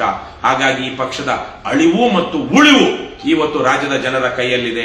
ಈ ನಿಟ್ಟಿನಲ್ಲಿ ನಮ್ಮ ಏನು ಎದ್ದೇಳು ಕನ್ನಡಿಗ KRS ಪಕ್ಷ ಸೇರುವ ಅಂತ ಒಂದು ಅಭಿಯಾನವನ್ನು ಆರಂಭಿಸಲಾಗಿದೆ. ಈ ಅಭಿಯಾನ ನಿಮ್ಮೂರಿಗೂ ಬರುತ್ತೆ, ನಿಮ್ಮ ಜಿಲ್ಲೆಗಳಿಗೂ ಬರ್ತಾ ಇದೆ. ಈಗಾಗಲೇ ಸುಮಾರು 7-8 ಜಿಲ್ಲೆಗಳಲ್ಲಿ ಕಳೆದ 2 ದಿವಸಗಳಲ್ಲಿ 3-6 ಜಿಲ್ಲೆಗಳಲ್ಲಿ ಈ ಅಭಿಯಾನ ಮುಗಿದಿದೆ. ಇನ್ನು 22 ಜಿಲ್ಲೆಗಳಲ್ಲಿ ಮುಂದಿನ 7-8 ದಿನಗಳ ಕಾಲ ಈ ಅಭಿಯಾನ ನಡೆಯುತ್ತೆ. ಎಲ್ಲಾದ್ರೂ ಸರಿ ನಿಮಗೆ KRS ಪಕ್ಷದವರ KRS ಪಕ್ಷದ ಟಿ ಶರ್ಟ್ ಹಾಕೊಂಡಿರುವಂತಹ ಸೈನಿಕರು ಕಾಣಿಸಿದ್ರೆ ಖುದ್ದಾಗಿ ಹೋಗಿ ಅವರನ್ನ ಪರಿಚಯ ಮಾಡಿಕೊಂಡು 100 ರೂಪಾಯಿ ದೇಣಿಗೆ ಕೊಟ್ಟು ಸದಸ್ಯತ್ವ ತೆಗೆದುಕೊಂಡು ನೀವು ಸದಸ್ಯರಾಗಿ ಅಂತ ನಾನು ಈ ಸಂದರ್ಭದಲ್ಲಿ ಮನವಿ ಮಾಡ್ತಾ ಇದ್ದೀನಿ. ನಿಮಗೆ ಯಾವುದೋ ಕಾರಣಕ್ಕಾಗಿ ಸದಸ್ಯತ್ವ ತೆಗೆದುಕೊಳ್ಳೋದಕ್ಕೆ ಇಷ್ಟ ಇಲ್ವಾ, ನಮ್ಮ QR ಕೋಡ್ ಇದೆ, KRSparty.org ಹೋದ್ರೆ ಒಂದು QR ಕೋಡ್ ಸಿಗುತ್ತೆ. ಡೈರೆಕ್ಟ್ ಆಗಿ ಅದಕ್ಕೆ ಫೋನ್ ಪೇನೋ ಗೂಗಲ್ ಪೇನೋ ಮಾಡಿ ಡೈರೆಕ್ಟ್ ಆಗಿ ನಮ್ಮ ಪಕ್ಷದ ಅಕೌಂಟಿಗೆ ಬರುತ್ತೆ. ಅದನ್ನ ನಾವು ಪಾರದರ್ಶಕವಾಗಿ, ನಿಮ್ಗೆಲ್ಲ ಗೊತ್ತಿರುವ ಹಾಗೆ KRS ಪಾರ್ಟಿ ಬ್ಯಾಲೆನ್ಸ್ ಶೀಟ್ ಅಂತ ನೀವು ಫೇಸ್ಬುಕ್ ಅಲ್ಲಿ ಸರ್ಚ್ ಮಾಡಿದ್ರೆ ಕಳೆದ 4 ವರ್ಷಗಳ ನಮ್ಮ ಆಯಾ ವ್ಯಯಗಳೆಲ್ಲ ನಿಮಗೆ ನಿಮ್ಮ ಫೇಸ್ಬುಕ್ ಫೋನಲ್ಲಿ ಸಿಗುತ್ತೆ. ಹಾಗಾಗಿ ಇಷ್ಟು ಪಾರದರ್ಶಕವಾಗಿ ಕೆಲಸ ಮಾಡ್ತಿರುವಂತ ಇನ್ನೊಂದು ಪಕ್ಷ ಇಲ್ಲ. ನೀವು ಕೊಡುವ ಯಾರೋ ಒಬ್ಬ ದುಡ್ಡು ತಂದು ನಾನು ಹೇಳ್ದಂಗೆ ಕೇಳಿ ಅನ್ನುವಂತ ಪಕ್ಷ ಅಲ್ಲ ಇದು. ಜನರ ಮಾಲೀಕತ್ವದಲ್ಲಿ ನಡೀತಿರುವಂತಹ ಪಕ್ಷ. ಹಾಗಾಗಿಯೇ ಇವತ್ತು ಇಷ್ಟು ಜನ ಇಷ್ಟು ಧೈರ್ಯದಿಂದ ಕೆಲಸ ಮಾಡ್ತಿರುವಂತಹದ್ದು. ಈ ಹಿನ್ನೆಲೆಯಲ್ಲಿ ನೀವು ಈ ಪಕ್ಷ ಜನಪರವಾಗಿರಬೇಕು, ಮುಂದೆ ನೀವು ಹೋರಾಟ ನಡಿಬೇಕು ಅಂದ್ರೆ ಪಕ್ಷದ ಕಾರ್ಯಕರ್ತರು ಮನೆ ಬಿಟ್ಟು ಮಠ ಬಿಟ್ಟು ಜೈಲಿಗೆ ಹೋಗಿ ಇವತ್ತು ಹೋರಾಟ ಮಾಡ್ತಾ ಇದ್ದಾರೆ. ಬಿಸಿಲಲ್ಲಿ, ಮಳೆನಲ್ಲಿ, ಚಳಿನಲ್ಲಿ ನೊಂದು ಬೆಂದು ಇವತ್ತು ಹೋರಾಟ ಮಾಡ್ತಾ ಇದ್ದಾರೆ. ಯಾರಿಗಾಗಿ ಮಾಡ್ತಾ ಇದ್ದಾರೆ? ಯಾರಿಗಾಗಿ ಮಾಡ್ತಾ ಇದ್ದಾರೆ? ಅವರು ಈ ರಾಜ್ಯದ ಜನರಿಗಾಗಿ, ಸಂವಿಧಾನ ಉಳಿಸಿಕೊಳ್ಳೋದಕ್ಕಾಗಿ, ಹಕ್ಕುಗಳನ್ನು ಉಳಿಸಿಕೊಳ್ಳೋದಕ್ಕಾಗಿ, ಮುಂದಿನ ಭವಿಷ್ಯವನ್ನ ನಮ್ಮ ಮುಂದಿನ ತಲೆಮಾರುಗಳಿಗೆ ಸುಭದ್ರ ಮಾಡಿ ಕಟ್ಟಿಕೊಡೋದಕ್ಕಾಗಿ ಹೋರಾಟ ಮಾಡ್ತಾ ಇದ್ದಾರೆ. ಸ್ವಾರ್ಥಕ್ಕಾಗಿ, ಅಧಿಕಾರಕ್ಕಾಗಿ ಮಾಡೋ ಹಾಗಿದ್ರೆ ಹಲವು ರೀತಿಯ ದಾರಿಗಳಿವೆ. ಹಲವು ನೀಚರ ಬೂಟು ನೆಕ್ಕಿ ಅಧಿಕಾರವನ್ನ ಗಳಿಸಬಹುದು. ಆ ತರಹದ ಸ್ವಾಭಿಮಾನ ಇಲ್ಲದ, ಆತ್ಮಗೌರವ ಕಳೆದುಕೊಂಡ ಜನ ಅಲ್ಲ ನಮ್ಮ KRS ಪಕ್ಷದ ಸೈನಿಕರು. ಹಾಗಾಗಿ ಅವರ ಸ್ವಾಭಿಮಾನವನ್ನ ಮತ್ತು ಆತ್ಮಾಭಿಮಾನವನ್ನ ನೀವು ಕಾಪಾಡಬೇಕು. ಆ ಜವಾಬ್ದಾರಿ ನಿಮ್ಮದಿದೆ. ಆ ಹಿನ್ನೆಲೆಯಲ್ಲಿ ದಯವಿಟ್ಟು ನೀವು KRS ಪಕ್ಷದ ಸದಸ್ಯತ್ವ ತೆಗೆದುಕೊಳ್ಳಿ, ಬನ್ನಿ, ಬೆಂಬಲಿಸಿ, KRS ಪಕ್ಷದ ಸದಸ್ಯರಾಗಿ ದೇಣಿಗೆ ಕೊಟ್ಟು ಬೆಂಬಲಿಸಿ ಅಂತ ನಾನು ಕೇಳ್ಕೊಳ್ತೀನಿ. ಇದೇ ಸಂದರ್ಭದಲ್ಲಿ ಮತ್ತೊಮ್ಮೆ ರಾಜ್ಯದ ಬೇರೆ ಬೇರೆ ಕಡೆಗಳಲ್ಲಿರುವಂತಹ ಹೋರಾಟಗಾರರು, ಚಿಂತಕರು, ಯಾವ್ಯಾವುದೋ ಸಂಘ ಸಂಸ್ಥೆಗಳನ್ನ ಕಟ್ಟಿಕೊಂಡು ಜನಪರವಾಗಿ ಕೆಲಸ ಮಾಡ್ತಿರುವಂತವರು, ನೀವು ಪ್ರಾಮಾಣಿಕರಾಗಿದ್ರೆ, ರಾಜ್ಯದ ಭವಿಷ್ಯದ ಬಗ್ಗೆ ನಿಮಗೆ ಪ್ರಾಮಾಣಿಕವಾದ ಕಾಳಜಿ ಇದ್ರೆ, ನೀವು ಯಾವುದೋ ರೀತಿಯ ಹಣಕ್ಕೋ ಆಮಿಷಕ್ಕೋ ಬಲಿಯಾಗುವಂತಹ ಹೋರಾಟಗಾರರು ಅಲ್ಲದೇ ಇದ್ರೆ, ನಾಟಕ ಮಾಡುವಂತ ಹೋರಾಟಗಾರರು ಅಲ್ಲದೇ ಇದ್ರೆ, ನಿಜಕ್ಕೂ ನಿಮಗೆ ರಾಜ್ಯದ ಜನರ ಬಗ್ಗೆ ಕಾಳಜಿ ಇದ್ದಿದ್ದೇ ಆದರೆ ಇವತ್ತು ನೀವು KRS ಪಕ್ಷದ ಜೊತೆಗೆ ನಿಲ್ಲಬೇಕು. ನಮ್ಮ ಜೊತೆಗಂದ್ರೆ ನಮ್ಮ ಪಕ್ಷವನ್ನ ಬೆಂಬಲಿಸಿ ಹೇಳಿಕೆಯನ್ನಾದ್ರೂ ಕೊಡಬೇಕು.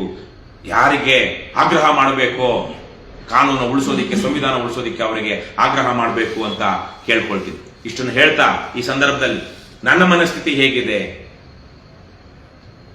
ನಾನು ಕುಲನಾಯಕರು ಅಂತ ಭಾವಿಸಿರುವಂತಹ ಕುವೆಂಪು ಅವರ ಒಂದು ಕವನ ಅಥವಾ ಮಾತು, ಅದು ಕವನ ಅನ್ನೋದಕ್ಕಿಂತ ಮಾತುಗಳು ಅಥವಾ ಏನಂತಾರೆ ಅವರ ಚಿಂತನೆ ಅಂತಲ್ಲ, ಅವರ ವಿಚಾರ ಒಂದು ನನಗೆ ಜ್ಞಾಪಕ ಬರುತ್ತೆ.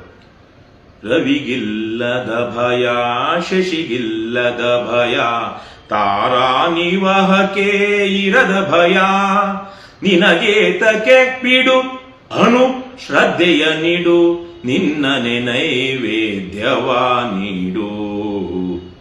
ಎಲ್ಲೆಲ್ಲಿಯೂ ಕೈ, ಎಲ್ಲೆಲ್ಲಿಯೂ ಕಾಲ್, ಎಲ್ಲೆಲ್ಲಿಯೂ ಕಣ್ ಕಾಣದ, ಎಲ್ಲೆಲ್ಲಿಯೂ ಕೈ, ಎಲ್ಲೆಲ್ಲಿಯೂ ಕಾಲ್, ಎಲ್ಲೆಲ್ಲಿಯೂ ಕಣ್ತಾನದ, ಸತುಚಿತು ಶಕ್ತಿಯ ಆನಂದವಿರಲ್, ಸತುಚಿತು ಶಕ್ತಿಯ ಆನಂದವಿರಲ್, ಬಿಡು ಏತಕ್ಕೆ ನಿನಗೆ ವಿಷಾದ, ತೇನ ವಿನಾ ತೇನ ವಿನಾ ತೃಣಮಪಿ ನ ಚಲತಿ, ತೇನ ವಿನಾ ಮಮತೆಯ ಬಿಡು ಹೋ ಮೂಢಮನ. ಈ ಮಾತು ನಾನು ಹೇಳಿದಂಗೆ ಒಂದು ಆದರ್ಶದಲ್ಲಿ ನಡೀತಿರುವಂತವರು ನಾವು, ಯಾವುದೇ ವಿಷಾದಗಳಿಲ್ಲದೆ, ಭಯಾತಂಕಗಳಿಲ್ಲದೆ. ಇದು ಈ ಸಂದರ್ಭದಲ್ಲಿ ನಾನು ಒಬ್ಬ ಮಾತಾಡ್ತಿದ್ದೀನಿ, ಆದ್ರೆ ನನ್ನದೇ ರೀತಿಯಲ್ಲಿ ಯೋಚನೆ ಮಾಡ್ತಾ ಕೆಲಸ ಮಾಡ್ತಿರುವಂತಹ ಸಾವಿರಾರು ಜನ KRS ಪಕ್ಷದ ಸೈನಿಕರು ಇದೇ ರೀತಿಯಲ್ಲಿ ಇದ್ದಾರೆ. ಒಂದು ರೀತಿಯಲ್ಲಿ ಪ್ರಕೃತಿಯಲ್ಲಿ ಅಥವಾ ಯಾವುದೋ ಒಂದು ಶಕ್ತಿಯಲ್ಲಿ ನಂಬಿಕೆ ಇಟ್ಟು ನಾವು ಸತ್ಯ, ನ್ಯಾಯ, ನೀತಿ, ಧರ್ಮಕ್ಕಾಗಿ ಹೋರಾಟ ಮಾಡ್ತಾ ಇದ್ದೇವೆ. ಹಾಗಾಗಿ ಘೋಷಿತ ಸಮರವನ್ನೇ ಸಾರಿದ್ದೇವೆ. ಮೊದಲು ಹೇಳಿದಂಗೆ ಅನ್ಯಾಯ, ಅಕ್ರಮ, ಅಧರ್ಮ, ಭ್ರಷ್ಟಾಚಾರ, ದುರಾಡಳಿತ, ಭ್ರಷ್ಟ ರಾಜಕೀಯ ವ್ಯವಸ್ಥೆ ಇವೆಲ್ಲದರ ವಿರುದ್ಧವಾಗಿ ಸಮಾನತೆಗಾಗಿ, ನ್ಯಾಯಕ್ಕಾಗಿ, ನೀತಿಗಾಗಿ ಇದು ನಮ್ಮದು ಘೋಷಿತ ಸಮರ. ಈ ಸಂದರ್ಭದಲ್ಲಿ KRS ಪಕ್ಷದವರ ಮೇಲೆ ಸುಳ್ಳು ದೂರುಗಳನ್ನು ಹಾಕುತ್ತಾ, ಹಿಂಸಿಸ್ತಾ, ಹೊಡಿತಾ, ಅವರನ್ನ ನಾನಾ ರೀತಿಯಲ್ಲಿ ಹೆದರಿಸ್ತಾ, ಬೆದರಿಸ್ತಾ ಯಾರಾದರೂ ಸಮರವನ್ನ ಸಾರಿದ್ದರೆ ಅದು ಅಘೋಷಿತ ಸಮರ ಮಾತ್ರ ಆಗುತ್ತೆ. ಯಾಕಂದ್ರೆ ಅದು ಘೋಷಿತ ಸಮರವನ್ನಾಗೇನಾದ್ರೂ ಮಾಡಿದರೆ ನಾಡಿನ ಜನ ಬೀದಿಗೆ ಬಂದು ಆ KRS ಪಕ್ಷದವರ ಮೇಲೆ ಘೋಷಿತ ಸಮರ ಸಾರಿರುವಂತವರ ವಿರುದ್ಧವಾಗಿ ಅವರು ನಿಲ್ಲುತ್ತಾರೆ. ನಮಗೆ ಗೊತ್ತಿದೆ, ಖಾತ್ರಿ ಇದೆ, ನಾವೇ ಪಾಂಡವರು ಅಥವಾ ನಮ್ಮದು ಪಾಂಡವರ ಕಡೆ ನಾವಿರುವಂತಹವರು. ನಮ್ಮ ವಿರುದ್ಧ ಇರುವಂತಹದ್ದು ಕೌರವ ಪಡೆ. ನಾವು ಶ್ರೀರಾಮನ ಸೈನ್ಯದ ಕಾಲಾಳುಗಳು. ನಮ್ಮ ವಿರುದ್ಧ ಇರುವಂತಹವನು ರಾವಣನ, ಕುಂಭಕರ್ಣನ ಕಡೆಯ ಕಾಲಾಳುಗಳು. ಹಾಗಾಗಿ ನಾವು ಧರ್ಮದ ಪರ ಇದ್ದೀವಿ, ಸತ್ಯದ ಪರ ಇದ್ದೀವಿ ಅಂತ ನಮಗೆ ಗೊತ್ತಿದೆ. ಹಾಗಾಗಿ ನಮ್ಮದು ಘೋಷಿತ ಸಮರ, ನಮ್ಮ ವಿರುದ್ಧವಾಗಿ ಘೋಷಿತ ಸಮರವನ್ನ ಸಾರಲಾರದವರು ನೀಚ ಕೃತ್ಯಗಳನ್ನು ಎಸೆಯುತ್ತಾ ಅಘೋಷಿತ ಸಮರವನ್ನಷ್ಟೇ ಸಾರಬಲ್ಲರು. ಮತ್ತೆ ಆ ಅಘೋಷಿತ ಸಮರ ಒಂದು ಯಾವುದೋ ಒಂದು ಸ್ಥಿತಿಗೆ ಹೋದಾಗ ರಾಜ್ಯದ ಜನ ಅದನ್ನ ಮನಗೊಂಡು ಅವರ ವಿರುದ್ಧವಾಗಿ ನಿಲ್ತಾರೆ, ಎದ್ದು ಬರ್ತಾರೆ. ಮೂಲೆಗಳಿಂದ ಜನ ಎದ್ದು ಬರ್ತಾರೆ. ಆ ಮಾತನ್ನ, ಈ ವಿಚಾರವನ್ನ ರಾಜ್ಯದ ವಿಶೇಷವಾಗಿ ಪೊಲೀಸ್ ಇಲಾಖೆ ಮತ್ತು ಭ್ರಷ್ಟ ಸರ್ಕಾರಿ ನೌಕರರು ತಿಳ್ಕೊಳ್ಬೇಕು, ಮತ್ತೆ ಭ್ರಷ್ಟ ರಾಜಕಾರಣಿಗಳು ತಿಳ್ಕೊಳ್ಬೇಕು. ಇನ್ನು ಮುಂದಕ್ಕೆ ಈ ಹೋರಾಟ ರಾಜಕೀಯ ಹೋರಾಟವಾಗುತ್ತೆ. ಇದು ಪೊಲೀಸರ ಈ ದಬ್ಬಾಳಿಕೆ ದೌರ್ಜನ್ಯ ಮುಂದುವರಿತಾ ಹೋಗ್ತಿದ್ದಂಗೆ ಇವತ್ತು ರಾಜ್ಯದಲ್ಲಿ ಆಡಳಿತ ನಡೆಸುತ್ತಿರುವಂತಹ ಕಾಂಗ್ರೆಸ್ ಪಕ್ಷಕ್ಕೆ ಇದರಿಂದ ದೊಡ್ಡ ಪೆಟ್ಟು ಬೀಳುತ್ತೆ. ಯಾವ್ದಾವ್ದು ಕೆಂಪು ಕೇಳ್ಕೊಂಡು ಸಂವಿಧಾನ ಅಂತ ಓಡಾಡ್ತಿರುವಂತಹ ರಾಹುಲ್ ಗಾಂಧಿಗೂ ಸೇರಿದಂತೆ, ಇನ್ನು ಸಾಮಾಜಿಕ ನ್ಯಾಯದ ಹರಿಕಾರ ಇವತ್ತಿನ ಆಧುನಿಕ ದೇವರಾಜ ಅರಸ್ ಅಂತ ಹೇಳುವಂತಹ ಸಿದ್ದರಾಮಯ್ಯನವ್ರಿಗೂ ಸೇರಿದಂತೆ, ನಾನು ಮುಖ್ಯಮಂತ್ರಿ ಆಗಬೇಕು ಅಂತ ಮೆಟೀರಿಯಲ್ ಅಂತ ಹೇಳ್ಕೊಂಡು ಓಡಾಡ್ತಿರುವಂತಹ ಗೃಹ ಮಂತ್ರಿ ಪರಮೇಶ್ವರ್ಗೂ ಸೇರಿದಂತೆ ಎಲ್ಲರಿಗೂ ಈ ರಾಜಕೀಯ ಹೋರಾಟದ ಕಾವು ತಗಲುತ್ತೆ. ಹಾಗಾಗಿ ನಾವು ಈ ಸಂದರ್ಭದಲ್ಲಿ ರಾಜಕೀಯ ಮುಖಂಡಗಳು ಅಥವಾ ಅವರ ಕೆಲಸ ಏನು ಕಾಣಿಸದೇ ಇರೋದ್ರಿಂದ ನಮ್ಮ ವಿರುದ್ಧ ನಡೀತಿರುವಂತಹ ಷಡ್ಯಂತ್ರ ಪಿತೂರಿಯಲ್ಲಿ ಆ ವಿಚಾರವಾಗಿ ಮಾತಾಡಕ್ ಹೋಗೋದಿಲ್ಲ. ಆದರೆ ಅಂತಿಮವಾಗಿ ಪೊಲೀಸರಿಗೆ ಈ ಸಂದರ್ಭದಲ್ಲಿ ನೀವು ಪ್ರಾಮಾಣಿಕವಾಗಿ ಕೆಲಸ ಮಾಡಿ, ನೀವು ದಾನವೀ ಶಕ್ತಿಯನ್ನ ತೋರಿಸಿದ್ದೇ ಆದರೆ ಸಾತ್ವಿಕ ಶಕ್ತಿ ಯಾವತ್ತಿಗೂ ಸತ್ಯಮೇವ ಜಯತೆ, ಅದೇ ಗೆಲ್ಲುತ್ತೆ. ಇಷ್ಟನ್ನ ನೆನಪಿಟ್ಕೊಳ್ಳಿ ಅಂತ ಹೇಳ್ತಾ, ಬಂಧುಗಳೇ, ದಯವಿಟ್ಟು ಈ ವಿಡಿಯೋನ ಡೌನ್ಲೋಡ್ ಮಾಡ್ಕೊಳ್ಳಿ. ನಿಮ್ಮ ಫೇಸ್ಬುಕ್ ಪೇಜಲ್ಲಿ ಎಲ್ಲೆಲ್ಲಿ ಸೋಷಿಯಲ್ ಮೀಡಿಯಾ, ಅದು ಇನ್ಸ್ಟಾಗ್ರಾಮ್ ಇರ್ಬೋದು, ಟ್ವಿಟರ್ ಇರ್ಬೋದು, ಯೂಟ್ಯೂಬ್ ಇರ್ಬೋದು, ಎಲ್ಲೆಲ್ಲಿ ಇದೆಯೋ ಅಲ್ಲೆಲ್ಲ ಶೇರ್ ಮಾಡಿ, ವಾಟ್ಸಾಪ್ಗಳಲ್ಲಿ ಕಳಿಸಿ. ಲಿಂಕ್ಗಳನ್ನೆಲ್ಲ ವಿಡಿಯೋನ ಡೌನ್ಲೋಡ್ ಮಾಡಿಕೊಂಡು ಪಾರ್ಟ್ ಬೈ ಪಾರ್ಟ್ ಆದ್ರೂ ಒಂದೇ ಸಲ ಕಳ್ಸೋದಿಕ್ಕಾಗಲ್ಲ ಅಂದ್ರೆ ಶೇರ್ ಮಾಡ್ಕೊಳ್ಳಿ. ಯಾಕೆಂದ್ರೆ ಈಗ ಯಾವ ಪೇಜ್ಗಳಿಂದ ಈ ಫೇಸ್ಬುಕ್ ಲೈವ್ ಅಥವಾ ಯೂಟ್ಯೂಬ್ ಲೈವ್ ಆಗ್ತಿದೆಯೋ, ರೆಕಾರ್ಡ್ ಆಗಿ ಸ್ಟ್ರೀಮ್ ಆಗ್ತಿದೆಯೋ, ಆ ಲಿಂಕ್ಗಳೇ ನಾಳೆಗೆ ಇಲ್ಲದೆ ಹೋಗಬಹುದು. ನಾಳೆ ನಾಡಿದ್ರಲ್ಲಿ ಹಿಂದೆ ನಮ್ಗೆ ಗೊತ್ತಿದೆ, ನಮ್ಮ 4.25 ಲಕ್ಷ ಇದ್ದ ಸಬ್ಸ್ಕ್ರೈಬರ್ಸ್ ಇದ್ದಂತ ನಮ್ಮ ಪಕ್ಷದ ಪೇಜು ಇವತ್ತು ನಮ್ ಕೈಗೆ ಸಿಕ್ಕಿಲ್ಲ. ಅದು ಯಾವೆಲ್ಲ ರೀತಿಯಲ್ಲಿ ಪಿತೂರಿ ನಡೆದು ಅದನ್ನ ನಮ್ಮ ದೇಶದಲ್ಲಿ ಯಾರೂ ನೋಡಕ್ಕಾಗದೇ ಇರೋ ತರಕ್ಕೆ ಮಾಡಿಟ್ಟಿದ್ದಾರೆ ಅಂತ ನಮ್ಗೆ ಗೊತ್ತಿದೆ. ಅದೇ ತರಹದ ಪಿತೂರಿಗಳು ಇವತ್ತು ಬೇರೆ ಬೇರೆ ಹಂತಗಳಲ್ಲಿ ಹರಕೊಲ್ಲಲ್ ಪರ ಕಾಯುವನೇ ದೇವರೇ, ಯಾರು ನಮ್ಮ ಹಕ್ಕುಗಳನ್ನ ರಕ್ಷಿಸಬೇಕಾಗಿತ್ತು ಅಂತ ಪೊಲೀಸ್ ಇಲಾಖೆ ನಮ್ಮ ಹಕ್ಕುಗಳನ್ನ ದಮನ ಮಾಡೋದಿಕ್ ಹೋದಾಗ ನಮಗೂ ಎರಡಿದೆ. ಒಂದು ನ್ಯಾಯಾಂಗ ಇದೆ, ನಾವು ಅದರ ಮೇಲೆ ನಂಬಿಕೆ ಇಟ್ಟಿದ್ದೀವಿ. ಅದಕ್ಕಿಂತ ಹೆಚ್ಚಾಗಿ ನಾವು ಪ್ರಕೃತಿ ನಮಗೆ ನ್ಯಾಯ ಕೊಡಿಸುತ್ತೆ ಅನ್ನೋದ್ರ ಮೇಲೆ ನಂಬಿಕೆ ಇಟ್ಟಿದ್ದೀವಿ. ಆ ಹಿನ್ನೆಲೆಯಲ್ಲಿ ನಾನು ಮತ್ತೊಮ್ಮೆ ನಿಮ್ಮೆಲ್ರಿಗೂ ಕೇಳ್ಕೊಳ್ತೀನಿ, ದಯವಿಟ್ಟು ಇದನ್ನ ಶೇರ್ ಮಾಡಿ, ಡೌನ್ಲೋಡ್ ಮಾಡಿಕೊಂಡು ಶೇರ್ ಮಾಡಿ ಅಂತ ಕೇಳ್ಕೊಳ್ತಾ, ಎಲ್ರಿಗೂ ಶುಭರಾತ್ರಿ. ಏನೇ ಆಗಲಿ ಒಳ್ಳೆಯದನ್ನೇ ಮಾಡುತ್ತಲೇ ಇರಿ. ಜೈ ಹಿಂದ್, ಜೈ ಕರ್ನಾಟಕ, ಜೈ KRS. ನಮಸ್ಕಾರ.